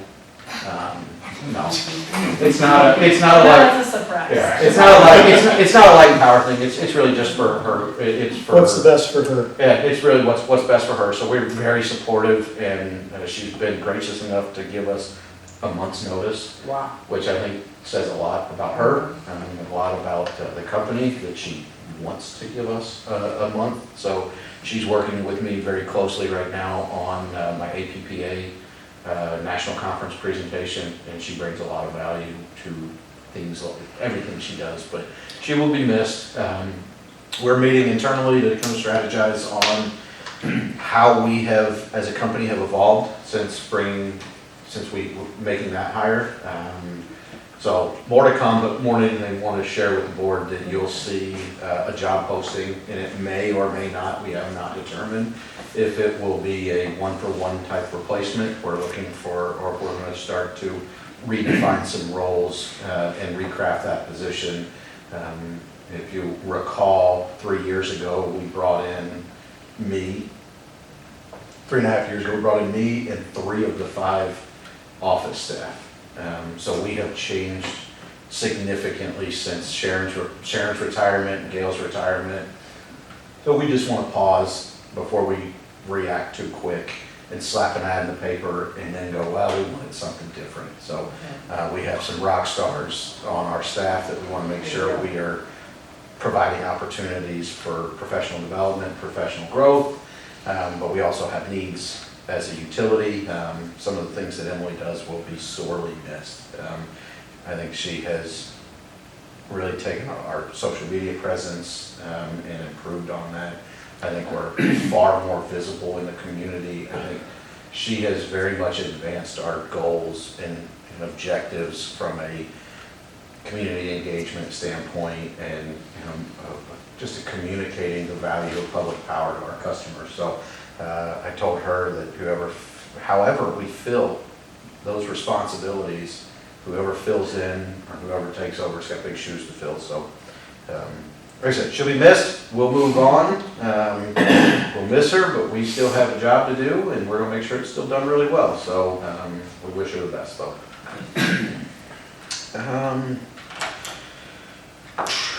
Now I'll dive in. If anybody has any questions, again, the MMEA conversations we did,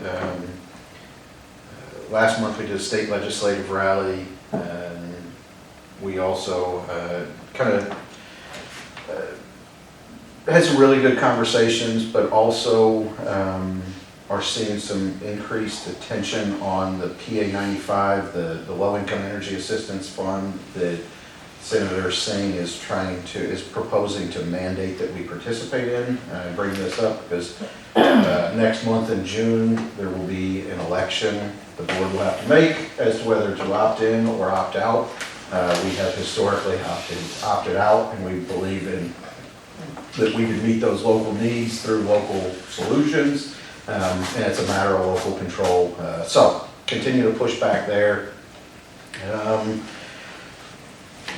Ryan's report, you see the distribution report, starting to see some continued work at Stony Bluff and Harvest Meadows. Harvest Meadows is getting closer and closer to being ready for a dig-in, and then Stony Bluff, we actually attended a pre-construction meeting on the next phase, and phase 6, the next phase after one we're about to start, has already gone to the Lowell Township Planning Commission for preliminary approval. So we bring that up because both neighborhoods continue to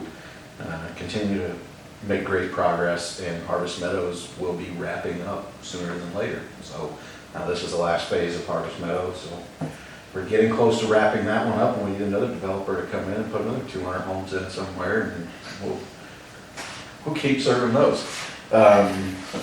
Casey provided a generation update. Again, Casey's time is, you see he's getting spread across a few different areas, but continues to make great progress on all the different balls in his court, because there's quite a bit of them. So Want to highlight just briefly that we're able, the JMAP facility, the Joint Michigan Apprenticeship Program, they've got a great facility up in Cadillac, right? Yeah. Cadillac area. Yeah. But they have a great facility, and this year they've looked to expand their utilization of that facility, so they brought in some workshops. They sent crews to the accident investigation and post-accident follow-up seminar a month or two ago. This past month there was one on, I don't even remember which one this one, de-escalation training, I forgot. But we were able to expand beyond just the outside crews, and Hillary and Emily were both able to spend the day and attend that. And it can be a challenge to find opportunities that are feasible for people, for everybody to get to, and that diverse and group to get to. So heard a lot of positive feedback. Again, I mentioned, there's more details in the facility projects, but I mentioned those. In your email, I sent a privileged and confidential communication on the line check. I'll just ask that you review that. It's not earth-shattering, but it was sent privileged and confidential, and just clarifies roles, responsibilities, liabilities, anything like that associated with it. So wanted to make sure that everybody saw that in their inbox.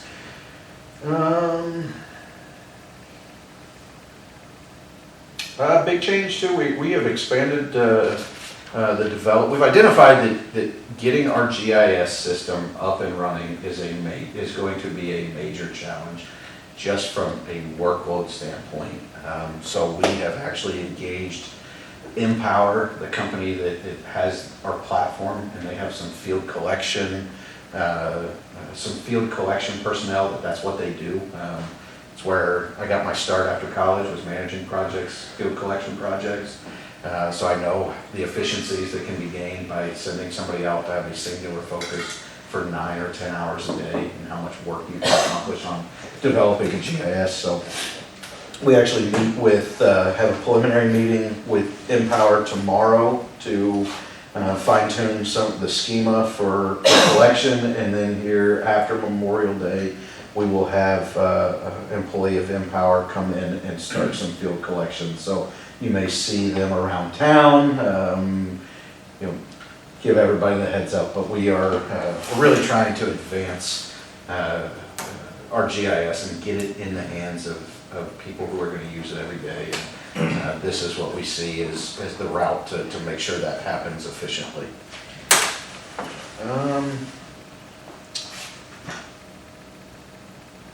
Other than that, I wanted to touch base on the June board meeting. I understand Perry, you and Craig have discussed, so I just wanted to pause there and see what, last month we talked about needing to have a conversation about the June meeting, but I believe that has been worked out. So our regular board meeting is June 11th, and everybody's aware that Charlie will be out in San Diego. I'm also going to go this year. I have not been to a national convention. I'm going to attend. So I've talked to Craig. Craig was talking about going, but he's politely going to stay here and run the board meeting.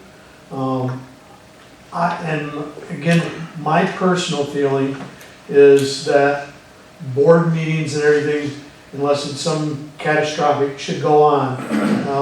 Lowell Power is going to be here. Whether any one of us is here, it's going to continue to run. It's going to continue to be a huge asset to the city of Lowell. My feeling is that our scheduled meeting should continue on as scheduled. So, and again, back when there was COVID, we could do things remotely. They changed that, and then they're going to change some more things, and I have no idea quite exactly where that is. But from my understanding, I can sit in and watch, but I cannot participate remotely for this. Charlie can, so he will be, we'll probably be sitting next to each other at a screen, but he will be advising or whatever. But Craig, being the vice chair will be actually running the meeting. And the other is, it will be imperative for, to have a quorum. So it certainly would be nice to have all four, but again, at minimum, we have to have 3 in order to have a quorum. And that's just, and it's more informational, that's just how it's gonna run, and Craig's accepted that challenge, and we will still have a regular board meeting on the 11th. Right. In looking at the agenda, there's going to be some routine things. We need to establish meeting dates for the next fiscal year, and we need to either opt in or opt out of PA 95. So I will probably ask Julie to take the lead on presenting those, so I'm not trying to present from San Diego, because I know if I'm counting on presenting, then there'll be technology issues. So I'm just going to assume that I'd like to be available if anything else comes up, but I have full faith in the staff to carry everything out. We may be lighter on informational items, I may not present the manager's report, but I'd like to be available if there are questions. But we'll look at just kind of handing that one over and letting staff run with it, because they will do a perfectly fine job. So without Perry or Charlie, it's going to be a half-an-hour meeting. I'm keeping the agenda light though, so I'm really contributing to That won't, this. Charlie, that won't fit on your golf time at La Jolla Country Club down there in San Diego? Well, all I'll say is, if you Or hear, Torrey Pines, yeah, beautiful courses. if you hear what sounds like, if you hear Ford, it's only because somebody's knocking on my door. Yeah, that's the manager's report. Like I said, happy to, do want to stop. I love this year, this month, I crack up every time I write this because it's fantastic. But we did celebrate Ryan's 8th anniversary, which is awesome, Emily's 3rd anniversary.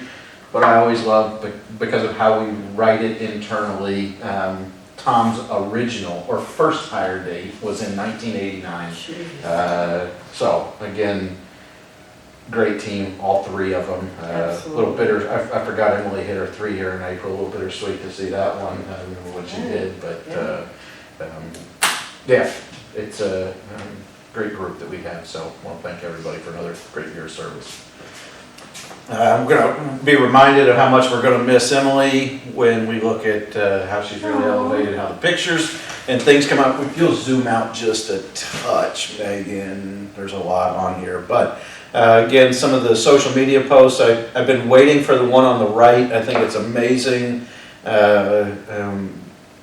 Somebody was out walking with their kids, and all the outside crews keep this If I Were a Line Worker book in their truck, and we order hundreds of them. So it's a great little engagement tool, and it always makes everybody's day. We celebrated Mark's 60th birthday last month, which was pretty awesome. Had a great time. Some more pictures from the river crossing, even though that first picture doesn't look like the river crossing to me.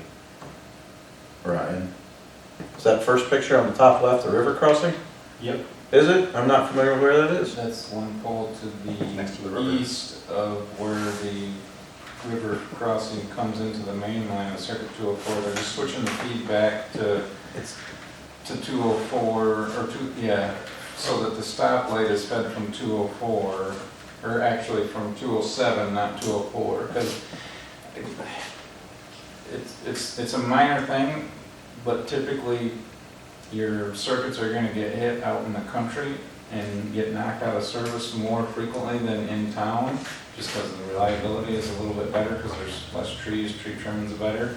So we feed that stoplight at Hudson and Grand River from 207, which is the main circuit that King Milling is on, which is like ultra reliable. That way when the lights go out in the country, that stoplight still works. And it is pretty darn important that light works, because people coming down the hill just get dark and you don't even pay attention. And so we kind of made that decision. We had to switch it over to feed it from 204 temporarily while we did the work in the fairgrounds and the river crossing, because we shut that whole section down, so it wasn't available to feed the stoplight at that point, so that's why that photo was there, because they were doing that. And then, Who took the photo on the upper right? 'Cause that's just a really cool. I think did Emily go out and take that I think that one, she did catch that one that way, yep. That almost can become a logo. one? Yeah? I mean, it's just, Sounds you zoom good. in on the, Yeah. on part of the silhouette of the helmet and the, okay, that's. Yeah, that is very. It's an angel. It's the Jerry I West. think it was right near the. Jerry West. The NCA logo is Jerry West. in the Oh, no, That is an Isn't it? It's Oh, an a little image. silhouette of real work. Yeah, but it's a silhouette of a picture, so. I thought it was cool that, they were able to use, this bottom left picture, they were able to use the wire puller. I don't know if there's anything you wanna say about that, Brian, but it was the first time we used it, I think, wasn't, no, it wasn't quite, but.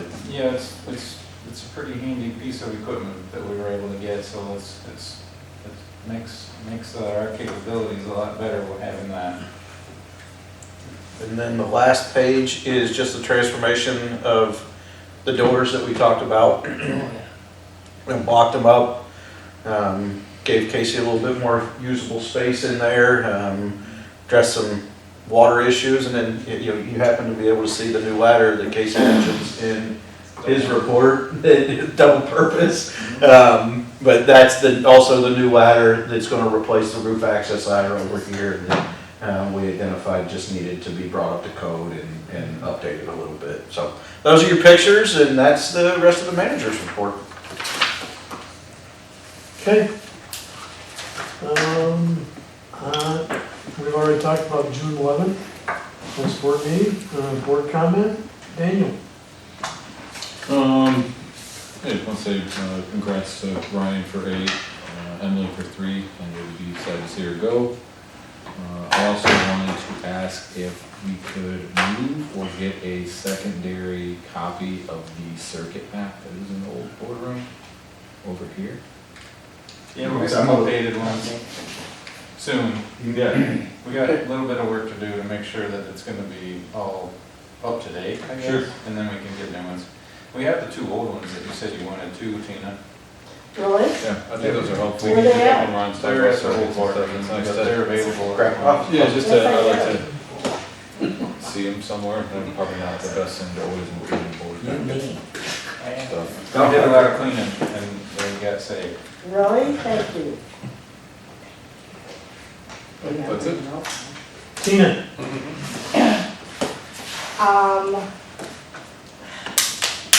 We have, Blue Cross Blue Shield has a new, upcoming vice president. And his wife is cool enough that she raises kangaroos for zoos at their farm. And he said, yeah, our new generator, blah, blah, blah. And I said, if you just get out of stinky old Portland and move to Lowell, you wouldn't have that problem. So, I told him that I would mention this at the board meeting, that if we've got, because he still needs his farm, so he's got to be within the area of Lowell Light and Power pole. And he said that he would really consider coming our way. So definitely, he's a great person, and we got to find some property though, because he needs at least 10 acres plus. Is that, hey, what? Is that home yet? Yeah. Is that Zoning, what's the zoning requirements on putting kangaroos on property? I don't know, I asked him what Yeah, his like kangaroo 5. steaks There's a taste couple 10 like. acres in the floodplain. He was We more split them of up, a- they got like a third of an acre, kind of like 4. Now, I want you to be careful when you're talking about Portland, because Portland is a member of the MPPA. Okay. They must not be, they're not served by Portland's utility system. He's outside. Yeah. but On his Portland's a farm. public park. Portland's wonderful, but I want our new vice president here, so that we could all take turns and go over there and see the baby, see the mama kangaroos. Start boxing with the kangaroos. That's right. Other than that, thank you. Thank you, Lowell and Power, for being ours, because that's a huge badge that I bring with me, and I brag about you guys all the time. Thank you. That's it. Andrew? So I was gonna congratulate Emily on her 3rd anniversary, but I still will. So, but it seems like it's been longer than that, and the same with Ryan for the 8 years. I feel like that's been longer. Yeah. And maybe that's just because of the impact of the, right? It's like, they do all this stuff and you think, well, they've been here a while, but no, that's a lot they've done in 3 and 8 years. So just want to congratulate both of them. And of course, the guy who started here when I was in middle school. That's all for me. Okay. Jim? I want to thank the line crew from Lowell Power. They've been on my street now for off and on for a couple weeks, hooking up the circuit. And the safety procedures and protocols that they follow every single day is amazing. I mean, from making sure the trucks are strapped, the poles are strapped, their safety, their communications, the cones are up, the lights are on, you know, and that part of it. So it takes a whole crew to make that safe, especially down Jefferson truck route, you know. So a lot of traffic comes down it. So my hats off to the crew for the work they did. We did it safely. So that's all I got. Craig? Yeah, congratulations, Ryan, for 8 years. And I wish it was 18 more. I know, yeah. Another 5 would be good. And I wish we could have Emily here for longer, but, you know, things come up, I get it. And, yeah, great to see Tom around. He came to the MMEA, MPPA Yes. conference. It was great to see him there. And, attended the conference, and so we, there's a lot that happened, and I'm just trying to figure out how I want to talk about it all. Got to sit with Dave Walters, who just retired from Grand Haven Light Power. He was nominated Person of the Year by the Michigan Municipal Electric Association. So we had the honor of having him at our table. Charlie was there, and who was the, I feel bad. Tom Weeks from MPPA was at our table. I'm happy to see, you know, folks from the office at the conference. How much do I want to talk about here? It's just great to communicate with and hear reports from the leaders in our state and in the industry, and how much work they're doing at the MMEA to, you know, just make sure our legislative goals are met. And the MPPA making sure, well, from an energy supply standpoint, things are being addressed, and things are being made easier for our members through their work. There was an interesting speaker talking about nuclear technology and what that might play in the future. So, you know, traditionally we have big nuclear power plants that they're all boutique design plants, basically. There are no two of them are really the same. So the new technology coming about is the small modular reactors. They're more of a uniform set, which one would think in mass production brings price down and all that kind of thing. And then the third category is package reactors, which are smaller, but even more uniform and lower maintenance and all that kind of thing. So it's just kind of, that was food for thought, and how that might play a role with us in the future, or just, you know, on the state level even. And that's about it. Perry, I'd like to add what Craig said, and even though we need it today, it's still a ways out before we see a lot of results, whether it's nuclear or new generated plants going, that's what I got out of it. So there is gonna be, I'm saying a shortage, but how do we handle that shortage over time? That's what I can see. Yep. On both sides, whether they're building a new not no coal plant, but a gas generated plant or hydro, whatever, it's solar, it's still a lot of hurdles that they have to climb to get there, so to meet our needs. So stay tuned.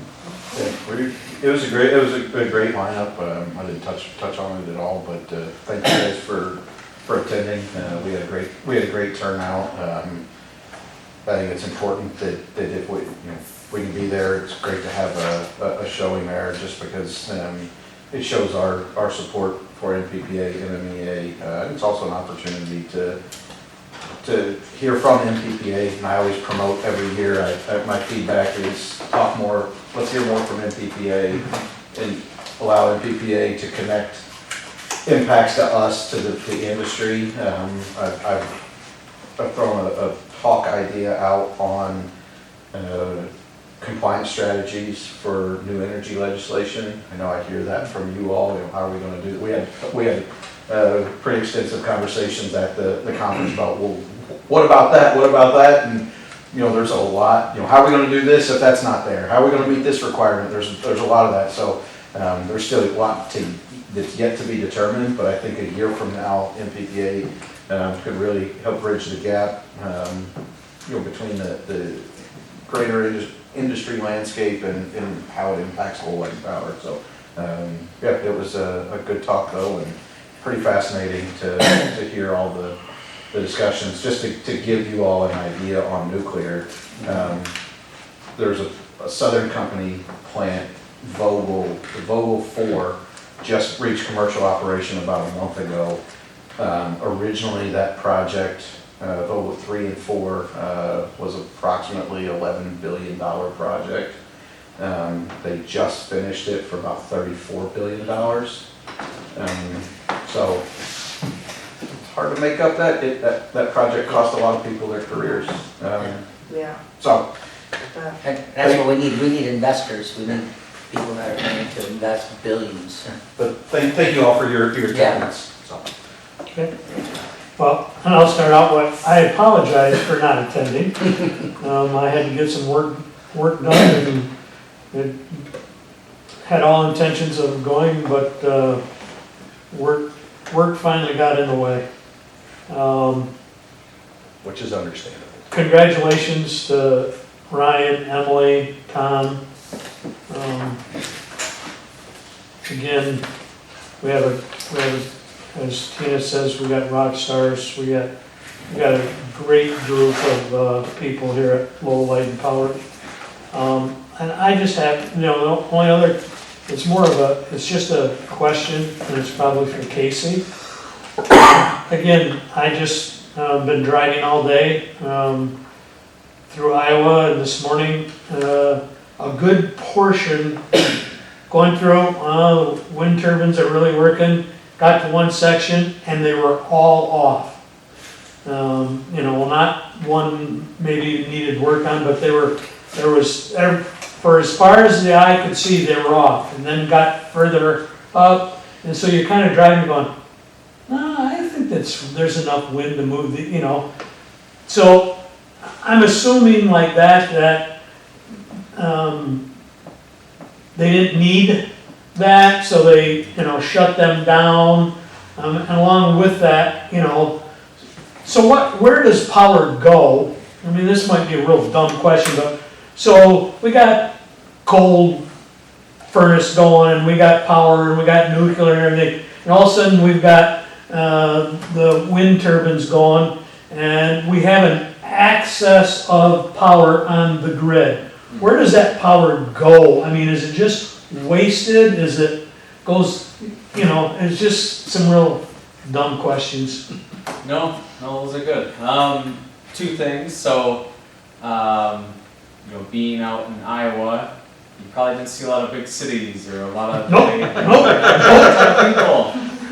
So there's not a lot of load out there to use that power that they have a surplus of. Right.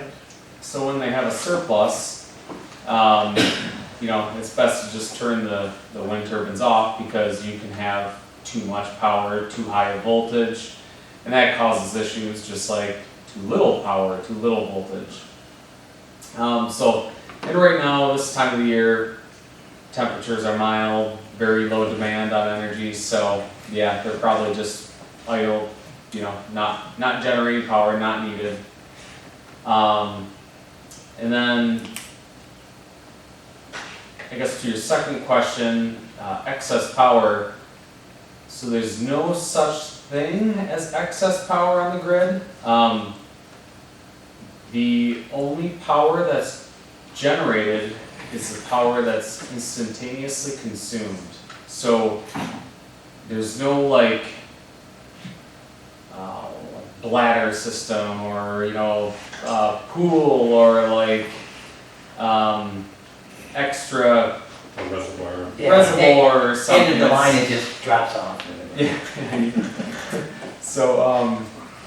So, you know, to the same effect as you know, why the wind turbines weren't running, there's not the need for power. So, you know, only the power that's needed is generated. So that generation and use or usage are always the same. So, But there is the long-term storage, like battery, like industrial size batteries, that's in the future potentially, but Yeah. that would help kind of mitigate that.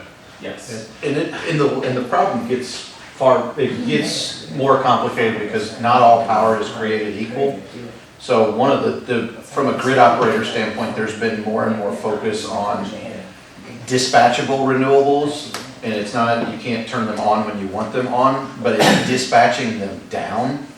Because the intermittent nature of renewables, if every time the wind picked up, your production ramped up, you gotta, to Casey's point, you gotta drop something off. If, you know, so depending on what is dropping off and what is coming on, there are times that the grid operator says we don't want any more wind, because if we bring wind on, we have to take baseload generation off, or we have to start throttling back a coal plant or multiple natural gas plants that aren't designed to throttle back. In this time of year, you really hit you're hitting your bottom of your demand. So there's a larger percentage of your load is being served through baseload generation. So you don't have that headspace over your, so they could have just not needed wind power too, or the intermittent nature of wind power could have said, hey, we need to back those off in that section and we need to produce what energy would be produced there from a different resource. But on a bigger level, on a national level, though, we do have interconnection issues between all of our different grids, whether it be California ISO or MISO, which is our section, or in anyway, yeah. So yeah, there are interconnection issues there where, you know, power could go if things were Okay. put together better, but. one last, and this is more of a, I guess, probably a political hot button. So why, because I see when I'm driving and I see them, I'm going, boy, if I won the big lotto, I would go and I would put up what they generate, 2 megawatts, 1 to 2. 1 to 2, so I put in 10 of them here and we cover Lowell's energy, you know, with that. But what's the big I mean, you see these, you know, no solar farms, no wind farms, no, and I know, like you're saying, okay, out in Iowa, there isn't a lot of things, but what's the big negative on solar and wind? Can I answer? I know a little bit of that answer. I'll be honest, this is about a 4-hour conversation. Okay. I'll be honest, I don't think it's a 2 hour, 15 minutes, but I'll say Yeah, it's a big conversation. yeah. But I think what it comes down to is in a lot of the rural areas, the land that was farms, that were farms, that want to be developed as solar aren't necessarily in the original farmer's hands anymore. So those people aren't getting any residual, any money or anything off of those developments. So there's sour grapes about them selling all of their land and not farming anymore. But I probably, in that issue, because you're actually, covering it with solar, but again, when you're talking about the wind, I'm going like, well, there's a whole lot of cornfields around all those. I learned a new acronym at NPPA. It's called BANANA. Build absolutely nothing anywhere close to anything, or something. I don't remember what, but it's basically, it's NIMBYism, not in my backyard. And then I can sum it up, if you look at where solar and wind goes, and the political leanings of those areas, there's very much a blue versus red divide, very much an urban versus rural divide, and if you look at who support, it's very much, in my opinion, is tied up in political views. It's a very political conversation, but there are other challenges with solar and wind, the intermittent nature, the non-dispatchable nature, but it's a very long conversation. And available land is I'm all good. rural, and it takes a lot of land to do a solar and a wind generated thing. A lot All of right. space. Any other thing? With that, I would entertain a motion to adjourn. So moved. Supported. It's been moved and supported. Not hearing any comments or anything? I just forgot to mention, Oh, yeah. also having Jim and Mike Burns at the afternoon conference. Yeah. And there wasn't anybody else, it was just you and Burns, right? Yeah, from the city. From the city. Okay, all in favor, say aye. Hi. All opposed? Meeting's adjourned. Rest of the sunscreen, I'm gonna take it for my dog.